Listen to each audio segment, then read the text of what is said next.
actually make all your stuff gain a bunch of stats, but on summon, it can also just add a ritual spell, which is pretty cool. We have Dakini, and we also have Rash, which, like, never really actually come up. They're kind of just like finishers, if anything, but they're here. And then we just have a metric shit ton of spells. We have all the ritual spells. We actually have 3 pre-prep, which is kind of crazy, and then 1 prep. I believe it's limited during this time. We've got Dark Hole, and Ritual Sanctuary, which we pulled, is pretty good because you discard a spell to add a light ritual monster or ritual spell from deck to hand, which basically can fix our hand. So we want to play 3 terraforming, but also it can resurrect our light fairies as well by just shuffling spells back into the deck, which is crazy, especially with Cyber Petite Angel, because then we can just bring this back, and this is on summon, so then we can get any other card that we're missing. Say we don't have Ben 10 yet, that just gives us immediate Ben 10 access. The extra deck is probably never going to come up, but we just have a bunch of rank 4s and rank 6s that we could possibly go into. The side, just depending on what he's playing, we've got Gamma Seal. We could play Orange Light if he's playing like the stupid Paleo deck. We could Orange Light Armageddon Knight, which is pretty good, or just anything else. It's a good hand trap because we're playing a fairy deck. The third Twin Twister, and if he's playing some dumb trap deck, we play Triple Decree, Judgment, Triple Strike, and Solemn Warning.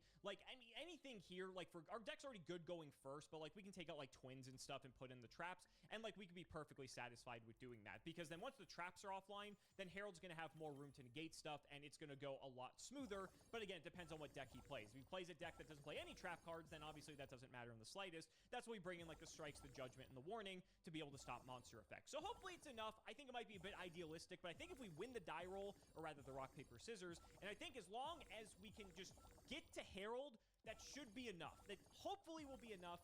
So let's see what happens. Ladies and gentlemen, let's not make you wait any longer. It's time to duel.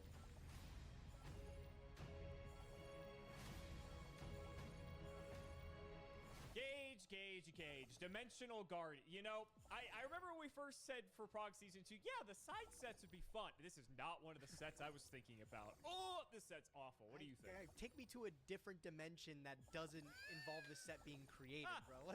This set sucked. I always got to find something to talk about for the editor because I'm like, oh, we got to hit ad revenue. But I was struggling. I was 36 packs. I barely had anything to say. I blazed through my packs, and to no one's surprise, I did not use a redoer ticket. Shocker. No way. Really? It was bad. And like, that's like, I think that's the sentiment a lot of people felt about this set, like, when it came out. Like, if you actually look, I think there's only, like, 6 new cards in this entire set. And, like, none of them are, like, even notable at all. I can't think of any card in here aside from like the Cyber Angel reprints that actually mattered in here whatsoever. I don't even know if they mattered that much either, too. Like, right, you bring that up, exactly. But I don't think it was that big of a deal. It's rough during this time for sure. And actually, now that I think about it, we're not too far off of Link format. Yeah. I believe it's Maximum Crisis might have been like the last course. That's insane. It was. It's 7 years ago. 7 years. We're I know, old, man. Are we gonna play the new Master Rule when it comes around? 4? Oh no, we're probably just doing 5. You gotta move to 5. It's a whole new world with Master Rule 5, bro. They should have. I think you and I share the same feelings on this. They should have just never made Master Rule 4 in the first place. Like, I agree. Existed. I think looking back, I totally agree on that. Yeah, I think they did it to purposely sell the Link set, but that's just my opinion. The SEMO conspiracy theory. Yep, put on the tinfoil hat, and let's get to it, buddy. Let's roll the die here. Let's see if we can actually. Yes. Upsetting. Finally. All right, we're gonna go first, as we've said before. Tipping point. I think going first might just be a little bit too good. And holy shit, looking at this hand, I am actually just going to lose. Okay. Yes. Main one. I'm going to start with Upstart Goblin. Okay, yeah, I'll take 1,000 life points. Oh, Jesus Christ. Why did I play this deck? This is so bad. Well, I'm going to set one and pass. Oh, hell yeah, bro. I'm going to draw for turn. Broken. Stand by main. That's it. That was your turn, my man. All right, yeah. I mean, it's just the best play. I'm going to normal summon Zoodiac Ram. Surprise, here we surprise. go. I'm playing good cards today. Would you believe it? So I'm playing Upstart Goblin. That's a good card. The Borbo, and then into the Broad Bull. Is that all right? All right, Broad Bull, I'm going to detach. Get a search for a Beast Warrior. Sounds good. I'm going to bring the cat out of the bag, man. I'll give you a little show of what you're up against today. I'm going to add Yusenju, 1. Wow, you're actually on these guys. I am. All right. I'm going to slap on a Hammer Kong, and then I'm going to put on the Dryden. Sure. Take it slow. I don't want to run into any silly back row. I'll just set 2 and pass. Go ahead. All right. I'll draw. Does that do something? Probably not. Oh, Oh God. If you pass the turn again to me, man, I'm going to I don't think I'm laugh gonna pass. I don't think I'm gonna pass the turn again, but I'm not not happy with it. God, it's so bad. And Rams under this too. That's really annoying, actually. Well, I guess the cat's gonna be out of the bag on my end here too. What's Dark Hole? Oh no, I've learned so much. Not Dark Hole. Like, yeah, that's fine, I guess. Sure. It takes out the Dryden. Do I even do this? Do I even reveal what I'm up to yet? Maybe I don't. I know you have comma 1, so like this, knowing you have comma 1 makes this actually like really annoying. You're playing Yosenju. You're not gonna kill me. Go. All right, man, I'll draw. Stand by main. And I might as well Dark Hole there because the Yosenju's all bounce back, so it's not like I can Dark Hole them. All right, dude. What are the odds? Mirror Force is the only card I'm like actually petrified of right now. All right, I'm pulling out the whole brigade, man. You ready for this? I'm gonna summon great. comma 1. Is he good? Okay. Activate the effect to immediately normal summon. Okay. 2, and I'll use the effect. 3. Mr. Owl. Check it out, bro. All right. And then gang's all here. You know what? That's it. I'm gonna do those. 3, okay? Okay. All right. Sounds like you were thinking about another one. No, I wasn't. No, I wasn't. I'll go battle phase. I'm not afraid of Mirror Force. I'll go comma 3. I'm gonna take it all. So Okay. 34, 44, 49 total. Yep, and then I'll get my search off of comma 3. Yeah, that's fine. Okay, I will pick up the Sujik from deck to hand here. Little mini honest, not too bad. Main 2. You stack them up. I'm thinking about it. What are you going to do about it? That's the real question. The way my hand's looking, probably nothing. Yeah. Fuck yeah. I'm going to do it. All right, I'm going to take these 2. I'm going to stack them on top of each other for Daigusto Emerald. Oh, nice. You can shuffle back. Yep. Yeah, sure. I'm going to activate Emerald, detach this, and I'm going to shuffle back Trident, Broad Bull, and I'll also do just Hammer Kong. Sure. And I'll give the deck a shuffle just for good measure before I draw my card. I'll set 1, go to the end phase, comma 3 back to hand. Your move. I'll draw. I hate this game. Okay, so you have comma 3 and Sujik in hand. I do, yes. Correct? Okay. Yes. 2 other ones. I think you have at least 1 other comma based off the way you were playing that last hand. And then you have 3 back row that I have to deal with too. Great. Fantastic.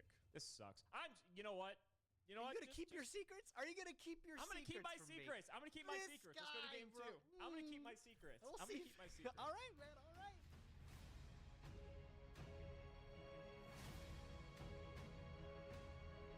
Man, maybe we're not going to make ad revenue for this video. Between the shitty opening and my shitty hand, this is not going particularly well for us. I'm going to go first again. Hopefully we can cobble this together here. And before the first 20-minute progression series episode ever. It might actually be. Okay, this hand looks slightly more playable, but it's still... I still don't think it's where I want to be, which is unfortunate. Okay, this is really bad. All right, main 1. Let's jam. I am going to normal summon Gage. I actually have a play this time. Behold! The Cyber Petite Angel! Oh no, I'm so scared! That is the face of fear right there, man. Let me tell you. Yeah, that's good. Yep. This is why I didn't want to reveal what I was up to. So with it, I'm going to grab a new card. Well, I guess this is technically a new card too. Ben 10! Yeah, sure. I'm going to activate Machine Angel Ritual. I'm going to tribute off this Ben 10, and we're going to summon Ida 10. Ooh! Yeah, okay. All right. Let's go. So this is going to trigger Ben 10. And that allows me to get a light fairy. So I'm actually going to get this one, Herald of Perfection. You might know him. Oh, okay. Now Didn't expect that one. All right, now I get it. I get it. We're going to activate Dawn of the Herald, get rid of our Ida 10, and we're going to special out the Herald here in defense. Okay, I get it. That's going to trigger now, 2 things here. So 2 triggers here. Ida 10, if it is tributed, I can make all ritual monsters gain 1,000 attack and defense. So this Herald is actually gigantic, and that's a permanent buff too. It's not a temporary one. And then Dawn of the Herald, I can banish it to add the tribute material back to my hand. So I'll get the Ida 10 back. And that's all I got. Go ahead. All right, I draw. Alex, I'm so sorry. Do you have the fucking kaiju? Like, if you have it, you have it. I'm so sorry, Alex. Just drop it. Just drop it. I'm so sorry, bro. God damn it. Oh, my God. Were you main decking them, or did you actually board them in? I sided just the Gamma Seals because I was like, I'm going you second. You literally decided the Gamma Seal. Oh, my God. I was like, I'm going second. Maybe it'll come up. And it did. It did. Insane. All right. All right, bro. I'm going to normal summon Ram. Yeah. Yep. All right. I'm going to exceed into. I mean, I'm not dead. You're playing Yosenju, so. Borbo, Broad Bull, May as well be Broad dead. Bull effect. Yep. Okay, off of Broad Bull, I'm gonna pick up comma 3 from deck here. Sure. I'm gonna stack Hammer Kong, Trident. Mm-hmm. I will pop the Gamma Seal, Sure. and then I will set one. I don't. You know what? I'm gonna let you keep that Cyber Petite Angel. Oh, you're such a pal. You can could have put have the Trident in attack to hit over it. I could have. I Tactical could have. misplay. I'm playing around honest, Alex. I'm playing. All right. I'm just gonna pass. Go ahead, man. And then during the draw Yeah, phase, I'm great. going. Yeah, I'm sorry. I'm gonna activate Oh, anti-spell. even better. Yeah. See, I don't know what people are gonna hate more: the fact that I played my deck, or you're playing anti-spell. 'Cause that's, like, equally I as don't know, bad. man. All right. I hate this for you. It feels like it didn't go Oh, your way no, today. you don't. No, you don't even. You do not hate this. I'm gonna go Star Seraph Scepter effect. Oh, yeah, that's good. Do you have the chair? I'll get Any the chairs? Chair check? No. No. I wish. That would have been, like, amazing if I did, but unfortunately we don't. I guess I will put the Cyber Petite Angel to defense since you were so kind enough not to attack over it. I'll set one and I'll pass. Sure, man. Anti-spell main 2, it's so annoying. All right, I'll draw. Okay, stand by main. Yep. Alrighty. I am going to... Let's play. I'm going to normal summon comma 3, and I'm going to use the ability. Mm-hmm. I'm going to summon comma 1. Yep. And I'll use the ability. I'm going to summon a comma 3. What are you going to bounce? Oh, never mind. You're going to summon another one. Sure. I guess I'll use Trident to pop this Seraph Scepter. Sure. And then I'll go into the battle phase. I'll put 15 into this little dork. I'll put Fine by me. another 15. Big and I'll get my 31. search. Yep. You've gotten the search on the comma 1 attack, but that's fine. You're hitting anyway. Oh, yeah, yeah. This comma 3 is when another Yosenju Oh, okay. uses I'm it. still learning. Yeah. All their effects require you to have another one out. I'm going to pick up comma 2, I believe. Sure. And then I'll attack with the 16 there. Yep. All right, I'm going to go main phase 2 and bother to make anything? Probably not. I'll just go to the end phase. I'll pick everything back up. Sounds like a plan. Go ahead, bud. I'll draw. I guess I will up Star Goblin now that it's been a turn. Yo! He did it! All right. I'll take 1,000 life. We made it. All right. That would have been crazy if it weren't for our situation. Well, I guess I'll set, and I guess I'll set 2, and I'll throw it to you. Okay. I will draw. Stand by main. Mm-hmm. All right. I'm going to summon comma 1. Yep. Effect, I'll summon comma 2. Oh, thinking. Hold on. Oh, okay. On the effect of the summon? Thinking on the summon. Okay. I know you have double comma 3 and you searched comma 2. That's really bad. Yep.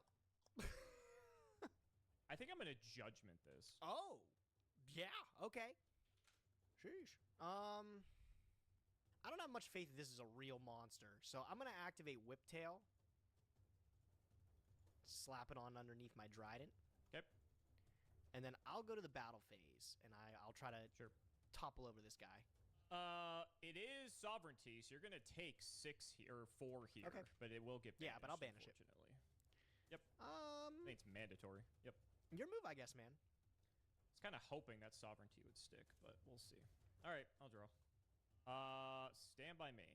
I will activate pre-preparation of rights. That's a good card, man. Yeah, you get to It is use a the good spell card. next turn.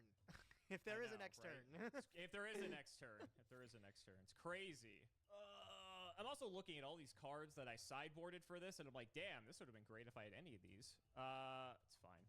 Let's grab... well, I can only get Herald, so we'll get Herald and we'll get Dawn. Yeah, we're just so cooked. I will set, and I will set. Go ahead. I'll draw. Stand by main. Yep. All right, this time for sure. I'll summon comma 2. Effect. Second warning. No, I'm just kidding. I'll summon comma 3. Yeah, sure. I am going to overlay these into my Lightning Chidori.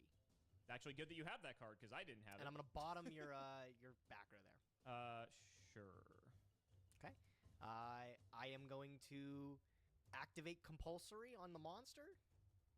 You got and it. go for game. Yeah, damn, dude. What is the rest of this? It's got to be Oh unplayable. my god. I mean, you knew everything. It was Eda 10, it was Perfection, and then it was just another And just sovereignty. another I was just sovereignty? hoping to Yeah. wall up. So funny enough, if you actually didn't whiptail this, I could have no, I have to use it for 3, so I couldn't even exceed with this. Yeah, that sucks. Damn. I was hoping if you didn't have anti-spell, I could have actually stuck Herald, and then like you wouldn't have been able to Trident it. So like then it's like I sort of felt like I could have maybe turned it around very slowly, because with Yosenju specifically, if I just like negate your first Yosenju, you just don't have any plays. Yeah, until next turn, and then which is I rough. do it all Yeah, again next basically, turn. So basically, let me get one. Let's do a quick game 3 just for All right, fun. I'm I just want to see if I can at least like I want to see if there was actually any hope with this, or if I was just completely All coping. right. I was probably completely down. coping.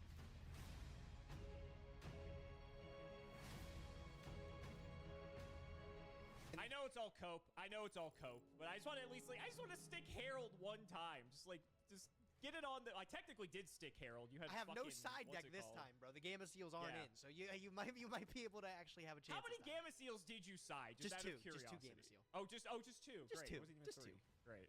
All right. Well, we have Manju, so I think we're actually going to be able to like do the thing, which is great. All right. But so we'll get. How do we actually do this? I think we have to go. That gets us there. We will get a nice, good old copy of Dawn. Okay. Then we'll go Prep. Oh my God! He opened up the nut. Yeah, wish it was a little bit better, but unfortunately it wasn't. Maybe I should have done this differently. It's fine. Whatever.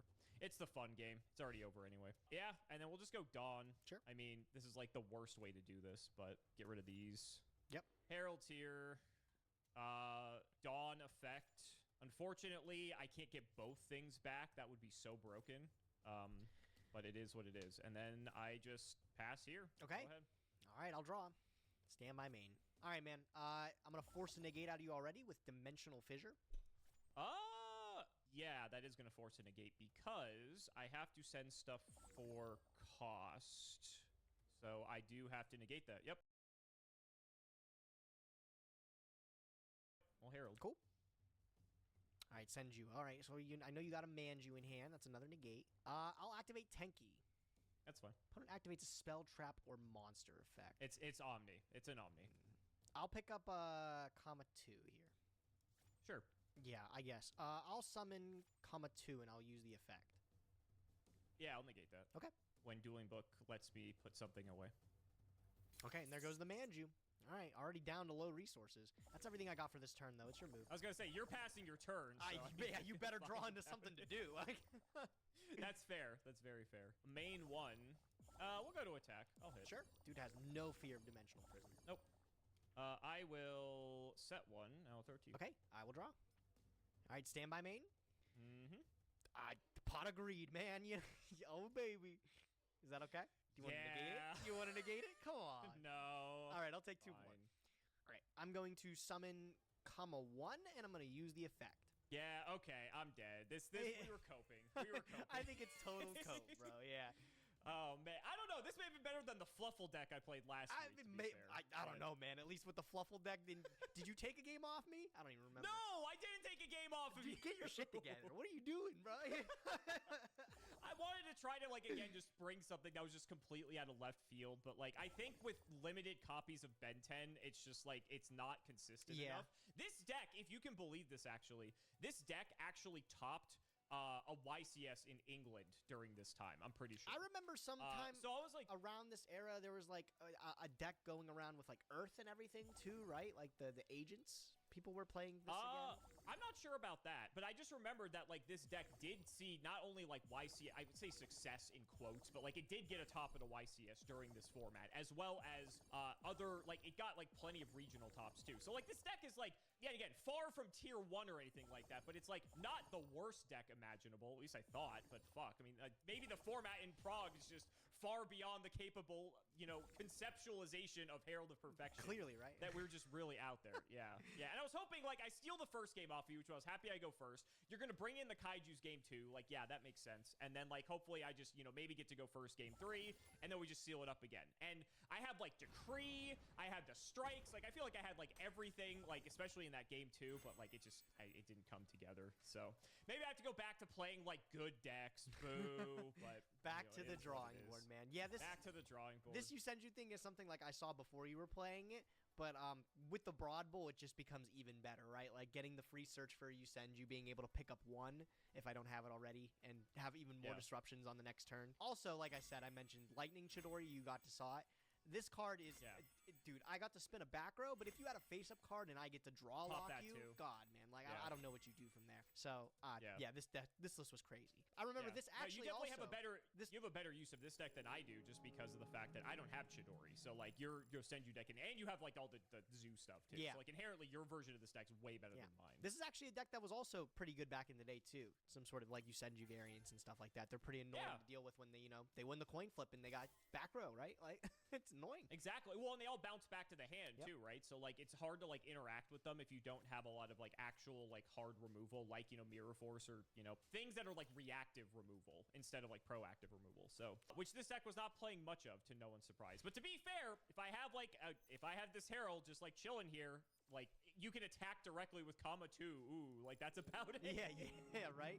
What is this back row? So, is it just a bluff? It was just I was hoping you would just pop this just so I could protect. And Kama 1 annoyingly, like, really deals with this deck well, just because of the fact they're rituals. So, like, it sets me back so much, and especially because Machine Angel ritual and stuff doesn't protect it either, because it only protects from battle or card destruction. So the fact that Kama 1's inherently a bounce too just made it, like, even more annoying in that regard. There was, like, maybe a line in this, like, last fun game we did where I, like, Petite Angel first for Ben 10 and then try to get, like, that in rotation before I get to the Herald, but, you know, it's rough. But I wanted to give it a shot. Like I said, I wanted to try to play something you really weren't going to be expecting. Kristia's in here too, right? Like, that's a huge our good friend.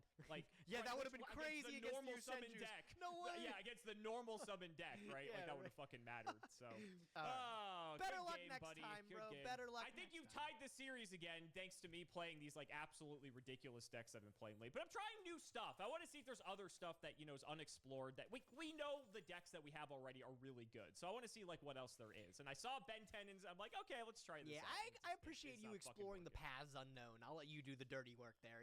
You'll be in front of me. Winning, right? Yeah, you're in front of me with the machete, chopping down the jungle, and I'm behind you with my binoculars, just enjoying the sights, bro. I can't wait for Kraus to make that for the little doodle for this week. Good games, Good buddy. games. Good games. So, guys, that's going to wrap it up for another video. I really hope you all enjoyed. Let's go ahead and shout the patrons for all their continued support. So, shoutouts to Shadow1317, Tim00x3, MBT Play Madolce, Bodo, Cameron L. Smith, The Sinker Guy, Pony Stark, Dan the Man Hoban, Little. We go into the Sorry You Just Skull Dread. Draw 4. I'm sorry. Did I see Bujin Torifune and Double Pot of Generosity? Huh? He says this is a crazy replay, chat. Crazy replay incoming. So let's see what we got. All right, we're playing Sky Striker. Bonfire. He activated it. Chat, the card has been activated. Bonfire. Activate Snake Eye Poplar. Poplar going to be summoned, adding the Subversion. Interesting choice. Going into the Link Karibo over here. Poplar into the back row. Sinful Spoils going to send that, summon the Snake Eye Ash. Snake Eye Ash going to add Jet Synchron. Send both, summon the Dargon. All right, tribute the Jet Synchron to summon back the Link Karibo. Pitch Trivic Karma. Nice, okay. Add Perla Rhino. We're playing Tearlament Snake Eye. Cool. Dope deck. Sheeran gonna pitch Driver, and we hit Imseti. Oh my god, he's playing all the juice. We hit Imseti up in here, and then we get to revive 2 more. Make Curious, the Lightsworn Dominion. Dumping the Havness. Are we gonna mill a Sheeran here? Why not? Mill the Sheeran, why don't you? Alright, mill the Sheeran, dude. Kitgalo's gonna dump one. And we hit the Sheeran. Alright, so we get another fusion. We got the Rainbow Bridge of Salvation. Gonna add the turtle, and I assume, yeah, the Imperial Tombs. Wanted Engrave puts back the OSS. The only reason these decks are playable together is because Konami chose to put 0 restrictions on any of them. Arc'teryx. Gear for mountain athletes.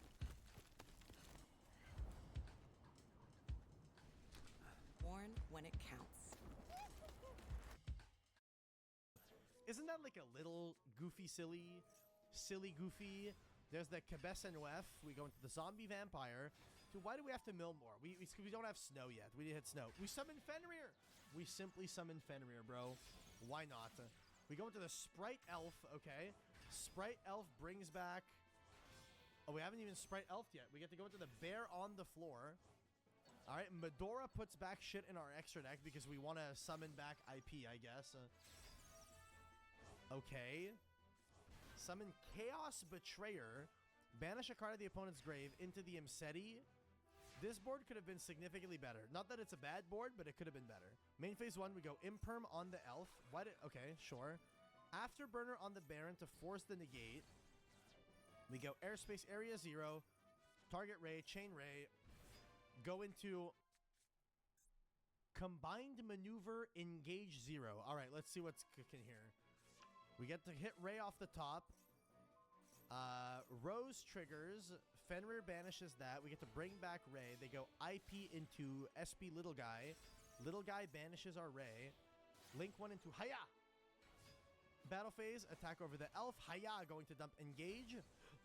Rose going to trigger to summon itself back. We're going to negate the SP Little Guy. We go into the Zeke. Zeke going to banish the Imseti. We go into the Kaina. Kaina going to target the Baron, I assume. Oh, the Fenrir. Yeah, we prevent the Fenrir from using its effect. Kagari, add back Engage. And then it's time to draw some bonus cards. Multi-roll to the hand. Oh, we draw Linkage off the top. Hey, we're pretty nice with it. Area 0 going to summon another Ray. We're going to go to the Dark Charmer. Do we bring back his IP? We do. Into an Ass Code Talker. Gain some attack here. We're going to banish pop 1. We're going to banish pop a second. Prevent the guys from coming back from grave. Pop the Baron. Effect. Pop the... Oh, we're just going to leave that shit on board. Linkage. Send. Go into the Shiz. Shiz end phase adds Widow Anchor. Widow Anchor on our Shizuku to set it. Okay, cool. Set 2 more cards. Holy shit. It's fucking insane. All right. Subversion puts that in the back row. We get to go Call by the Grave on the... I'm not sure which one that was. I'm bad with the names. So we banished one. Why exactly? Oh, we just take the little guy. He banishes 2 of his own guys. Then we just go Linkage, send our Shiz. Because Linkage sends any face-up card, right? Okay, he yoinks our Ass Code. We go into the Kagari. Kagari going to add Engage. We have Ray Engage. We're fine. Thrust into Salesman. Excuse me, what the fuck is Salesman doing in your deck? What the hell? All right, Ass Code Talker pops the Kagari, bring back the Ray. Pass. Okay, so we have Ray on board. Tag out the Ray into Shiz. Shiz adds another Engage. Ladies and gentlemen, we have 2 Engage on our hands. We got Thrust. We're chilling. We're cooking. We go Engage, add Shark Cannon, draw a bonus Ash Blossom. Engage, add Widow Anchor, and draw a bonus Thrust. Shark Cannon, bring back the Baron. Baron Negate is now online. We get to pop a card. They go SP Little Guy. We go Thrust. Oh, they get to draw a bunch of cards. Oh, but we... Oh, no, they don't have the draw guy. Hold up. That's the one we called by, was the draw guy. Ray comes back. Thrust into Talents. Talents take back our Access Code Talker. Bro, this Access Code Talker has been tossed around so much, dude. Banish that. Pop this. Do we have game? Ash Blossom on their the Dark Charmer. Summon Rose, normal Ray, attack for game. What the fuck? That was a little bit of an insane fucking game, bro. That was a crazy ass match. That was a good ass game. Crobat, you definitely cooked. But no, I have a trainer. I don't like, I go to the gym with Ruggles sometimes, but he's not my trainer. What the fuck? Kazejin. Are we playing Gate Guardian? All right, let's have a look. What you got for me, bro? All right, Max C on the Upstart Goblin. Draws Upstart Goblin. Drawn to double Max C. Diviner, dump Herald of the Arclight. Add Illusion of Chaos. Illusion of Chaos adds Royal Magician Souls. Cool looking card. Go Reichphobia into Reichheart. Go Souls. Dump Kazejin. Summon Souls. Send the field.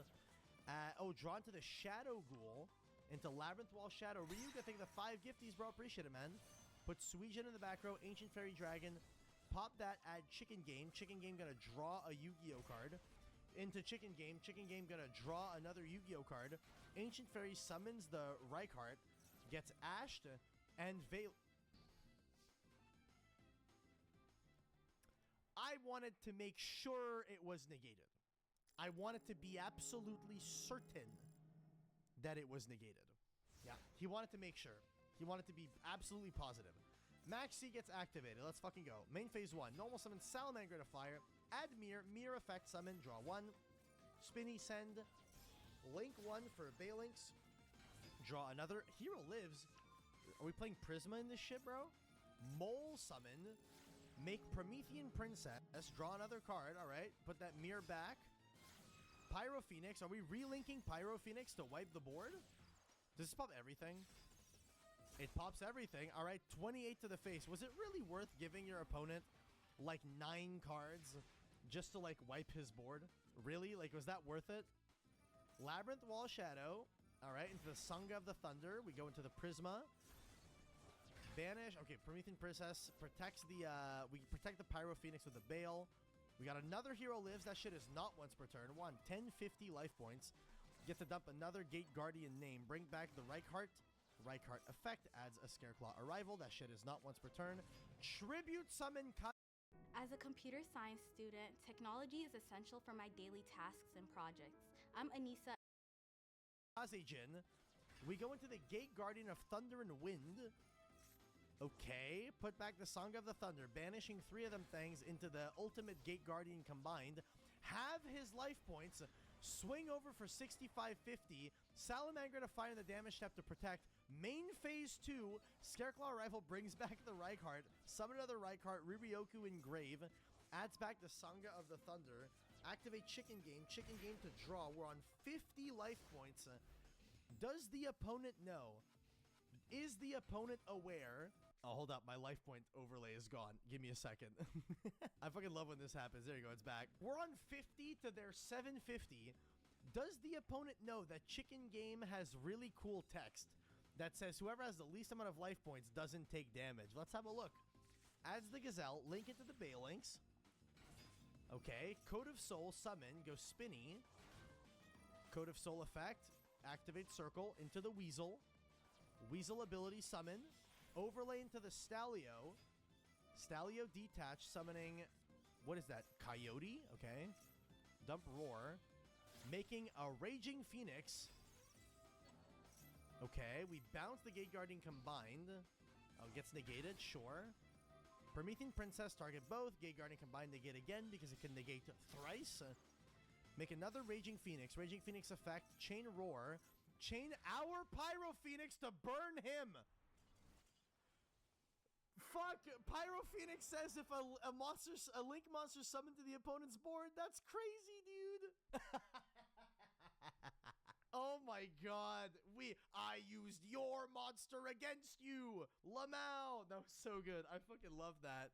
Scorcher, how many turns is your replay? How many turns? How many turns? 1. It's a 1-turn draw. What the fuck is he doing, bro? How the fuck do you get a 1-turn draw, bro?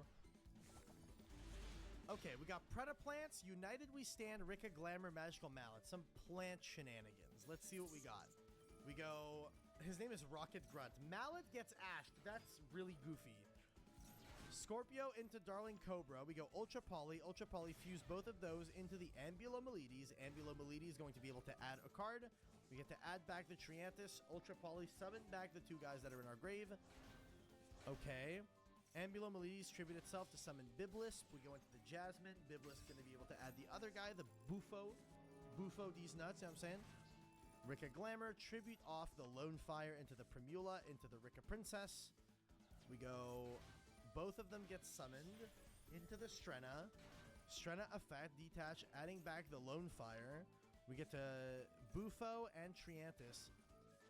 Summon the Lone Fire. Tribute the Strenna. Strenna summons Kanzashi the Rika Queen. Dice Dungeon.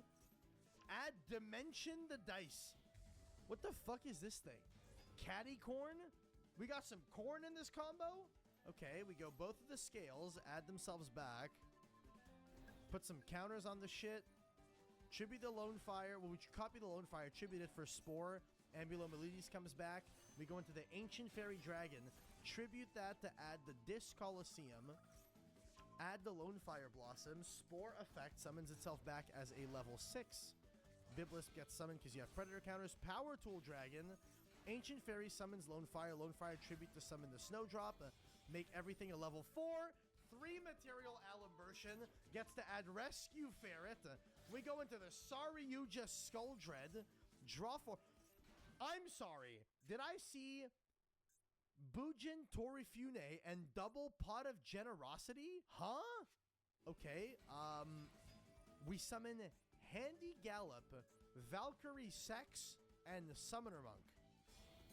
Okay, into the Zealantis. Zealantis, banish all of them. That's crazy. Dude, Rescue Ferret negates what it summons, but you can just make Saryuja into Zealantis and then unnegate them. That's so goofy, bro. Okay, summon the Funft, and then that dumped fucking what? Okay, I'm lost. Torifune into 2 Bujin monsters, into Curious the Lightsworn Dominion, Foolishing Trap Trick, roll back to set to copy Trap Trick, setting Chthonian Blast, Pot of Avarice to shuffle back 3 cards. What does the Chthonian Blast do? When a face-up monster you control is destroyed and sent to the graveyard, destroy and face-up monster on the field, and if you do, inflict damage to both players equal to half of the attack of that monster. Alright, we got Selene on board. Selene gets a million counters. We get to equip the Caticorn, bring back the Summoner Monk. Summoner Monk pitch to summon Ariana. Ariana adds Lady Lab. Lady Lab gets summoned. We go into the Dugares, the Timeless. We go United We Stand on the Handy Gallop. We set the Handy Gallop's attack to 17,000 using the Dugares. We go into the Hieratic Sun Dragon Heliopolis, which can tribute any number of guys to destroy a number of cards on the field. Called by the grave on the Ash Blossom. So Heliopolis gets to tribute a guy, then pop a guy. Are we really just popping our Handy Gallop? No, we pop those 2, not the Handy Gallop. Chthonian Blast, target Handy Gallop. Burn both players for 8,500 damage in order to cause a draw. Dude, both dual fields just die. What the fuck? Why would you do that? Your opponent must have been like, damn, what a waste of time. That's fucking crazy, bro. What the fuck?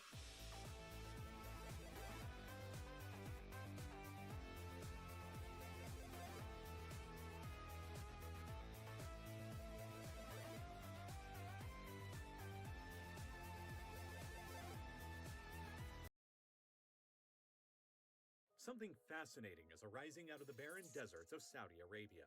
In early 2021, the Crown Prince of Saudi Arabia, de facto ruler of the country, Mohammed bin Salman, or MBS for short, revealed a project to the world that he called The Line, a linear city of gargantuan proportions that the Saudi kingdom would begin constructing in the remote northwestern corner of their country. The proposal would be built out in segments over a series of decades, and in its final form, the line is envisioned as consisting of 2 twin skyscrapers, each 500 meters tall, separated by a width of 200 meters, and running continually for a whopping 170 kilometers across the arid desert landscape, enclosing an open atrium between the 2 skyscrapers on the floor like a super long, fully enclosed walled city.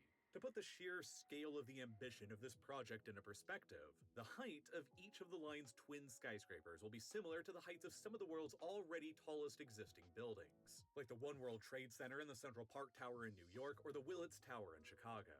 But unlike any of those pre-existing buildings, each of the line's skyscrapers will run at about this height for 170 kilometers, about the same distance as New York City is to Wilmington, Delaware, or about the same length as the entire width of Connecticut from end to end, east to west, or about the same distance as Los Angeles is from San Diego, or for a European perspective, about the same distance as London is from Birmingham.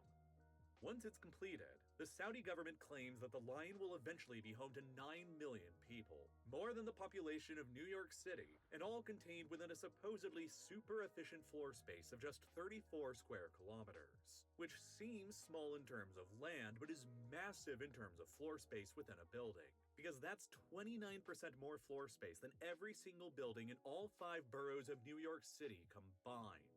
And unlike New York City, or really any other city in the world today, the line has been advertised as being a completely car-free environment without any roads at all, where everyone living inside will be no more than a 5-minute walk from anything they would need or want on a daily basis. To get from one part of the line's 170-kilometer length to another, transportation for people and freight will be performed by a super-fast underground train running beneath the line that has been advertised as capable of traversing the entire 170-kilometer length in as little as just 20 minutes. While the entire structure has also been advertised as running completely on green renewable energy with 0 emissions. And then on top of all of that, the line has been further advertised as having flying robot taxis that'll whisk people away between destinations, robotic housemaids, an animatronic robotic version of Jurassic Park, an artificial moon, and a constant 24-hour surveillance system controlled by ubiquitous artificial intelligence. It has been advertised as nothing less than a complete revolution in urban design and the human living experience for the 21st century,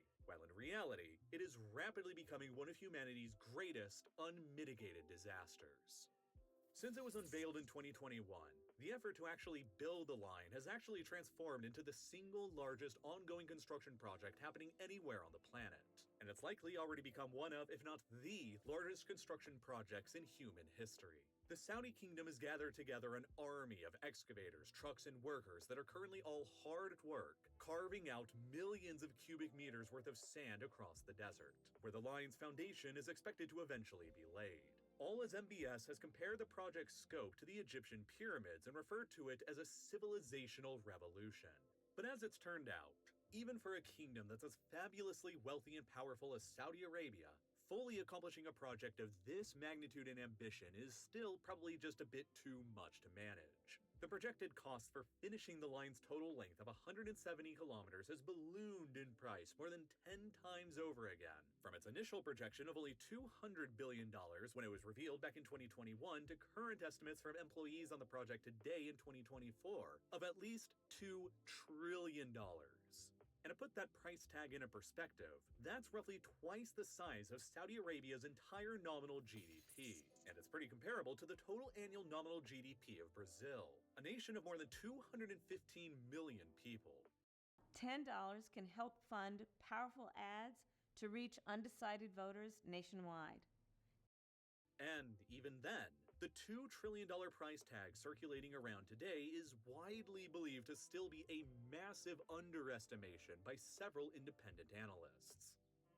When it was first announced in January of 2021, Saudi officials very optimistically claimed that the line's first residents of the 9 million total who would eventually call it home would begin moving into the structure by the first quarter of 2024, while they even further claimed that the first 16 kilometers of the line's total length would also be completed, and a whopping 1.5 million residents would all be moved into it just by the end of the decade in 2030, as work continued on building out the rest of the line's form in a modular process over the span of decades afterwards to the final end goal of 170 kilometers and 9 million people. But then, just a couple of months ago in April of 2024, the kingdom quietly released an update that significantly cut back on its initial optimistic ambitions for the line, with sources involved in the project's construction alleging to Bloomberg that the Saudi government now currently only plans for about 2.4 kilometers of the line's length to actually be completed by 2030 instead. A huge 85% reduction in the initial development target that had been set for that, while they also only expect that fewer than 300,000 residents will be living in the line by then, an 80% reduction in their initial target residents by 2030 as well. Despite these setbacks, however, Saudi government officials and the line's representatives continue to insist that the line is a long-term, multi-decade commitment of the kingdom that will continue being built out across the 21st century, all the way until the final version of 170 kilometers and 9 million residents is accomplished. It'll simply take them longer than they initially expected to get there, they say. But in only the first 4 years of the project's development, it has already been plagued by almost countless engineering, management, and financial mishaps that have substantially delayed its progress already. While many other people involved with the project and countless independent observers and analysts expect that the project is a completely unrealistic fever dream that has no possible chance of success at ever actually becoming a reality. And in order to understand the true scale of the line's absurdity and potentially even insanity, it helps to begin with the rise of the single man whose limitless ambition and ruthlessness is causing the entire project to happen in the first place. The Crown Prince of Saudi Arabia himself, Mohammed bin Salman, or MBS. MBS's father is the current reigning king of Saudi Arabia, King Salman. Salman himself is one of more than 100 children that were produced by Saudi Arabia's original founder and the country's first king, Ibn Saud. Ever since Ibn Saud's death in 1953, the Saudi kingdom has been continually ruled as one of the world's final remaining hereditary absolute monarchies by 6 of Ibn Saud's own direct sons. King Salman himself is among Ibn Saud's youngest surviving children today, who was born in 1935 when his father was already 60, while Salman himself has 13 of his own children. King Salman is also turning 89 years old this year, and so as the generation of Saudi kings made up exclusively of Ibn Saud's own direct sons began aging out, it became clear in the 2010s that the next generation of Saudi kings would eventually have to be pulled from the pool of Ibn Saud's grandchildren next. King Salman ascended to the kingdom's throne in 2015 upon the death of his older brother Abdullah at the age of 90, and Salman quickly appointed his young 7th son, Mohammed bin Salman, as the acting deputy crown prince and the kingdom's defense minister. Within only 2 years from then, MBS managed to outmaneuver everybody else in the Saudi court and rapidly consolidated his own power, to the point where he managed to secure the position of Saudi Arabia's sole crown prince and heir apparent to the throne by 2017. By which point he was already widely viewed as the kingdom's de facto ruler at the young age of only 32 years old. He was later appointed by his father as the kingdom's acting prime minister, and he will inevitably succeed his nearly 90-year-old father as the nation's next king after he eventually passes. MBS is a young man who effectively rules a kingdom as its absolute monarch appointed by God himself, like Louis XIV did in France, but in the 21st century rather than in the 17th century. His absolute power and authority in Saudi Arabia today is within a country of 37 million people, an annual nominal GDP of more than 1.1 trillion US dollars that is similarly sized to Turkey or the Netherlands, that controls the 2nd largest known reserves of oil and the 6th largest known reserves of natural gas on the planet, and a sovereign wealth fund with assets of more than $700 billion. This is more absolute power than anything even Louis XIV could have possibly conceived of during his rule in France. The word of MBS is literally the law within this kingdom, and whatever he wants to do is what the entire kingdom will end up doing. And as it's turned out, MBS has been a rather bold leader who's made several controversial decisions that have damaged both his own personal reputation as well as his country's reputation on the world stage. As the kingdom's defense minister, MBS was the architect of the Saudi military intervention into Yemen that began in 2015 and quickly transformed into a costly and bloody quagmire that directly killed thousands of Yemeni civilians and Saudi soldiers that heavily contributed to Yemen's collapse into what has often been described as being among the 21st century's most horrible humanitarian catastrophes. He further led Saudi Arabia into launching a total land, sea, and air blockade of neighboring Qatar in 2017 that lasted for years until 2021 that ultimately ended in another Saudi failure. And he boldly ordered the kidnapping of the Prime Minister of Lebanon in 2017 and had his security forces force him into temporarily resigning from his office. And on top of MBS's decisions in an absolute monarchy that have affected its reputation, Saudi Arabia is also a country that is highly overdependent on its massive oil resources for its current level of prosperity. Oil alone still accounts for roughly 40% of the kingdom's entire economy, in addition to about 87% of the Saudi government's operating budget revenue, and a whopping 90% of the country's total export earnings. Saudi Arabia is dominated by oil, and in a changing 21st century world where concerns about climate change and moving on from oil to renewable energy are ever increasingly growing trends, there is a cause for concern in the kingdom to diversify its economy away from its presently huge oil dependency to better safeguard its future. So, naturally, after he assumed de facto power in the kingdom, MBS moved quickly to address this concern about diversifying Saudi Arabia's economy away from oil, and he believed that the best way to do that was by encouraging the development of a brand new kind of tourism in the country. As the location of the two holiest sites in all of Islam in Mecca and Medina, Saudi Arabia had long been the site of a large number of religious tourists who came from the rest of the Islamic world for their Hajj pilgrimage to Mecca. But hardly any non-Muslims ever visited Saudi Arabia for any reason from the Western world unless they were involved in the oil or defense industries. MBS looked to the huge success of the neighboring United Arab Emirates in encouraging their own tourism industry from scratch to diversify their own economy away from oil, with well-known flashy megaprojects like the Burj Khalifa, the tallest building in the world, the Burj Al Arab, one of the most well-known and opulently luxurious hotels in the world, and Western-branded amusement parks like Ferrari World that includes the fastest roller coaster in the world, Formula Rossa. Even with the well-publicized failures of other megaprojects in the country, like the World Islands project that remains abandoned today, the United Arab Emirates still managed to successfully invest their oil money into developing enough projects that did actually work out, that within the time span of only 30 years, the UAE's tourism industry went from being practically non-existent to becoming one of the most booming and thriving in the entire world, with Dubai in particular getting catapulted in only 30 years from a remote fishing village that nobody had ever heard of into the third most visited city by international tourists in the entire world, surpassing even traditional tourism hotspot cities like Paris and New York in the process. And tourism now accounts for roughly 10% of the UAE's entire economy. How much do you know about what's going on the ballot this year? For most of us, MBS was determined to attract even more foreign tourists and their money to Saudi Arabia and be even more successful at doing it than the United Arab Emirates had been. After all, the Saudis had way more oil and way more money than the Emiratis had, so they felt that they could afford even bigger and even bolder projects to lure their tourists away. And this was the driving rationale that led to MBS's ambitious introduction of the NEOM project in 2017, shortly after he had consolidated his power in the kingdom. Linguistically, NEOM is a portmanteau that combines the Greek word for new, neos, with the Arabic word for future, mustaqbal.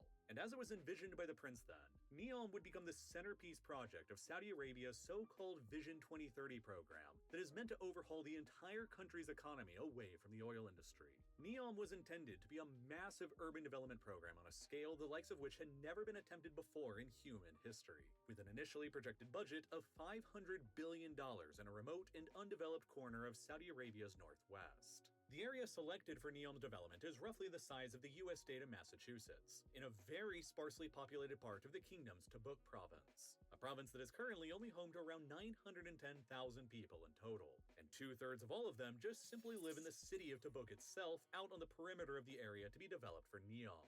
The area to be set aside for NEOM was advertised as being built out on a veritable blank canvas of nearly empty and undeveloped land, with a plethora of ultra-ambitious projects that would be carried out within it.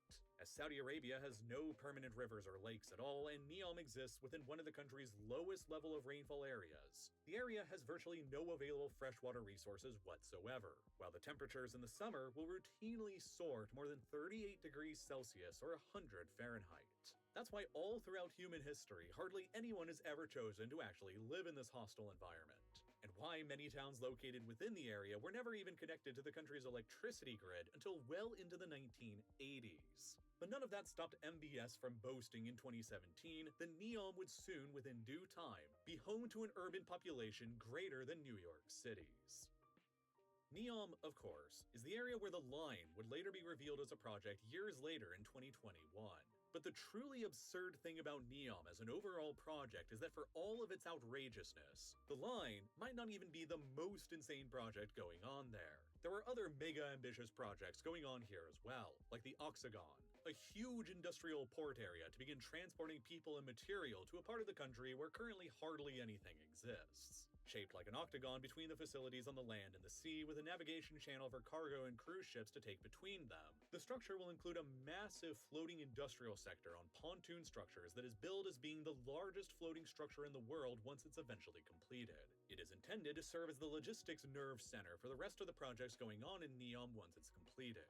There's supposed to be a luxury island and yacht resort built in the Red Sea called Sandala. A beach called Silver Beach that was proposed would feature a beach lined with crushed marble that would glow and shimmer in the sunlight like silver. A plethora of luxury hotels and ambitious skyscraper projects across the coast of the Gulf of Aqaba, including a project billed as an upside-down skyscraper they call Aquellum. a skyscraper built down into the ground rather than up in the sky, that'll require visitors to travel on a submarine to enter through the underwater open square in the building's cavernous interior. And there is no mention of how something like an upside-down skyscraper built into the ground will include windows or natural light. And there is also possibly the most absurd NEOM project of all, a huge outdoors mountain and ski resort in the middle of the Arabian desert that they're calling Trojana. To be a little fair, even though it only naturally snows in Saudi Arabia only a few times every century, building a ski resort in the area of NEOM is slightly less ridiculous than it initially seems. During the winter season, high up in the mountains here, the temperatures will occasionally dip beneath freezing. And equipped with a large number of artificial snow machines, they plan on coating about 36 kilometers worth of ski and snowboard slopes. But because the temperatures are so hot here throughout the majority of the year, even with artificial snow generation, the ski slopes will only be possible for about 3 months out of the year. And on top of that, since Saudi Arabia doesn't have any natural lakes or rivers, they plan to excavate a massive pit in the middle of the mountains to fill it up with water and create a big artificial lake in the middle of the mountains anyway to make it all appear more scenic. A project that has been compared by some insiders to a giant open pit mine. But despite all of this, the NEOM Ski Resort has already apparently been selected to host the 2029 Asian Winter Games, the first time that these winter sport-focused games will ever be hosted in the Middle East.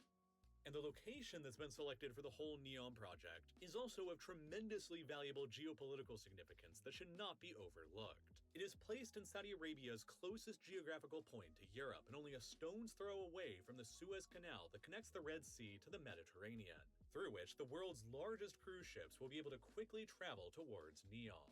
In 2017, Saudi Arabia negotiated with Egypt to acquire the strategically valuable islands of Tiran and Sanafir at the entrance of the Gulf of Aqaba, over which the Saudis plan to build a bridge or causeway that'll directly connect their NEOM project with the Egyptian resort city of Sharm el-Sheikh, one of the epicenters of the tourism industry in Egypt. The causeway will directly integrate the Saudi and Egyptian tourism industries together, and for the first time ever, will also provide a direct land connection between Egypt and Saudi Arabia that avoids running through Israel first. At the same time, the location of NEOM's development is also strategically chosen to be as close to Israel as physically possible in Saudi Arabia too, because the Saudi government has been increasingly growing closer to Israel as a potential ally of theirs for the 21st century. Both countries consider Iran to be their primary geopolitical enemy. Both have long histories of being heavily supported by the United States. And other than Turkey, the two countries have the largest economies in the Middle East as well. NEOM's location so close to Israel is therefore deliberately planned to further connect and integrate the Saudi and Israeli economies together, in order to facilitate their growing cooperation against their mutual enemies, Iran and its axis of resistance across Yemen, Iraq, Syria, and Lebanon. But as a sign of what kind of country NEOM was being developed in, within only days of MBS announcing the project in the Ritz-Carlton Hotel of Riyadh, he transformed the entire hotel into a 5-star prison, where he had his security forces forcibly round up and imprison hundreds of members of his own royal family, along with various political and military officials in what MBS self-labeled as an anti-corruption purge. The Ritz-Carlton quit accepting new guests. Guests who were already staying at the hotel were informed that they needed to leave, and thousands of the imprisoned officials' bank accounts were frozen and seized, from which about $107 billion worth of financial assets were reported by MBS to have been seized and returned to the government's treasury. One of NEOM's most outspoken critics of all early on was none other than Jamal Khashoggi, a Saudi journalist and dissident who fled the country in 2017 and was a columnist for the Washington Post. Here he is criticizing the NEOM project in March of 2018. NEOM project, this futuristic city that he is planning to invest $500 billion in it. What if it goes wrong? It could bankrupt the country. But no one's allowed to criticize it. No one allowed to write an objective piece in any newspaper saying NEOM pieces. It was only 7 months after he made these comments that Jamal Khashoggi walked into the Saudi consulate in Istanbul, Turkey, and was never seen again. The American CIA would later release a damning report that concluded that MBS had personally ordered a hit squad to murder and dismember Khashoggi within the confines of the consulate building, which dramatically worsened MBS's international reputation as a cold-blooded killer and greatly heightened tensions between Saudi Arabia and the West. Ooh, this is a tough choice, but I can't go like this. I'll give up my sword.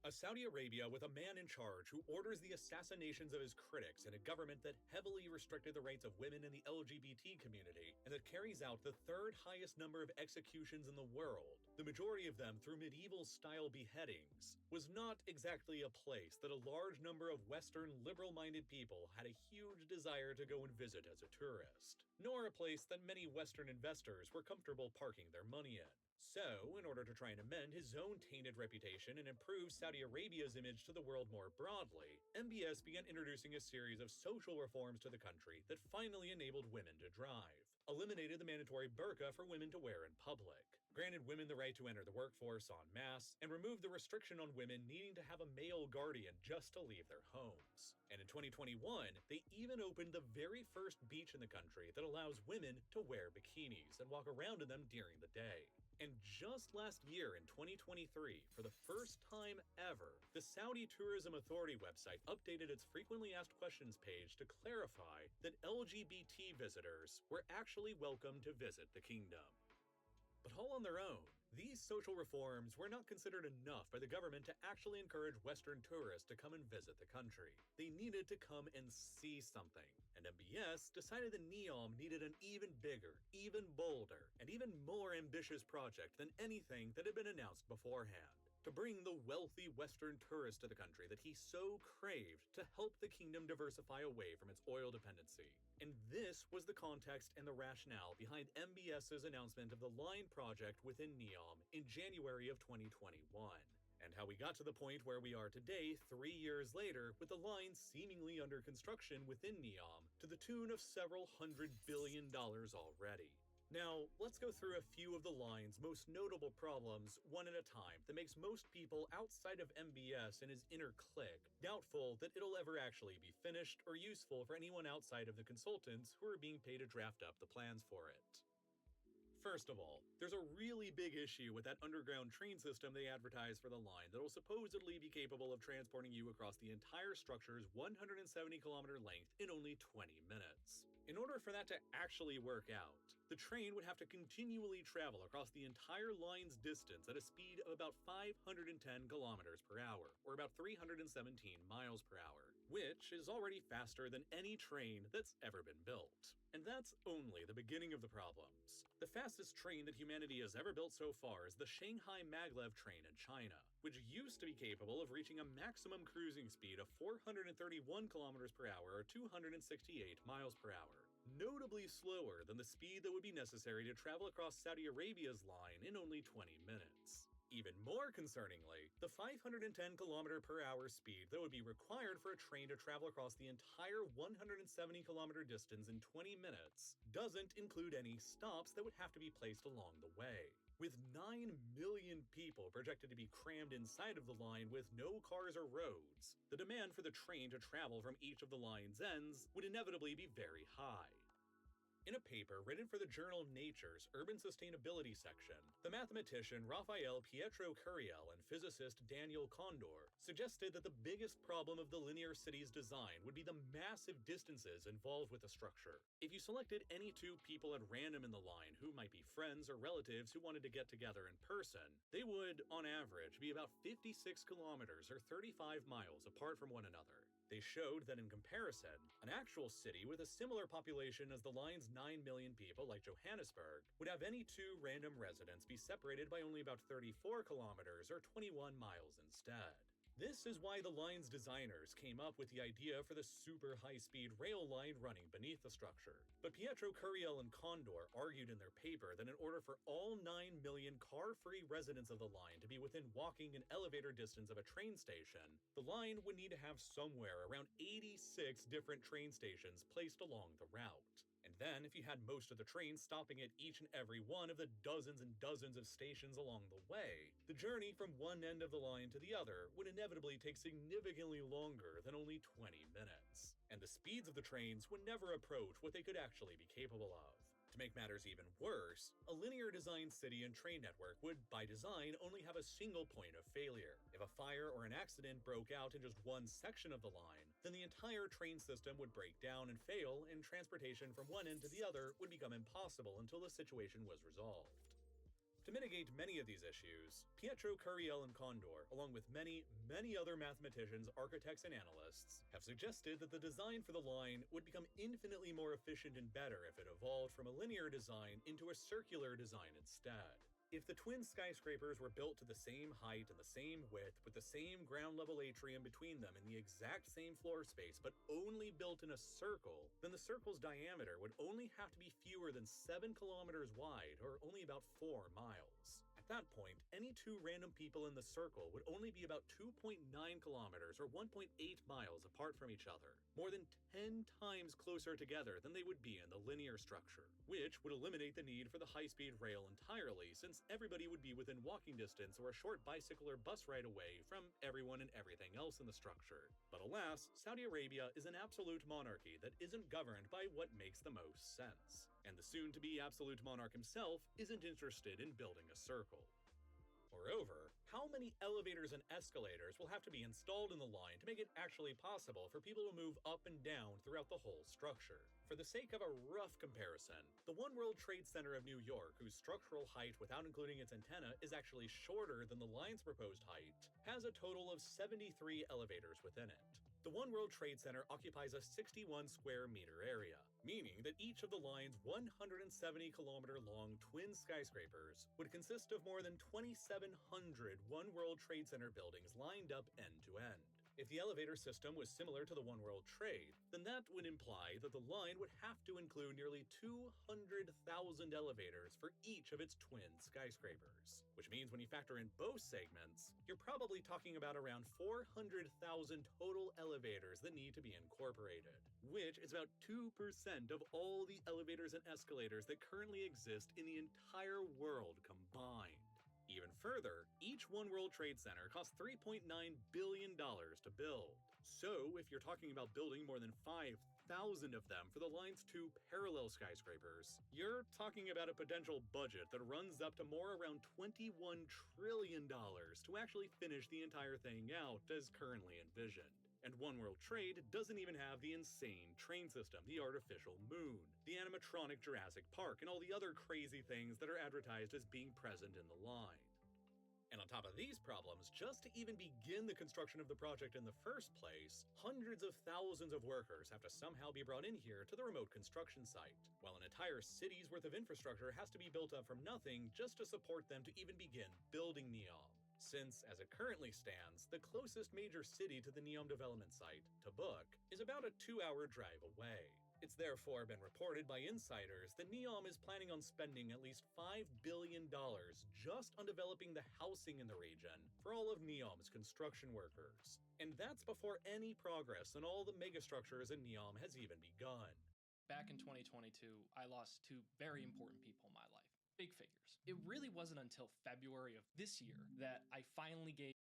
Then, once the construction on the mega projects like the line eventually do begin, the outrageous demands for materials to build them, like steel and glass, might end up becoming so enormous that they could drive up entire global prices for the materials in use. I mean, in terms of floor space for the line alone, we're talking about building out 29% more floor space than every single building that currently exists in New York City combined. You're literally talking about building out an entirely new New York City's worth of building material, and then 29% more on top of that.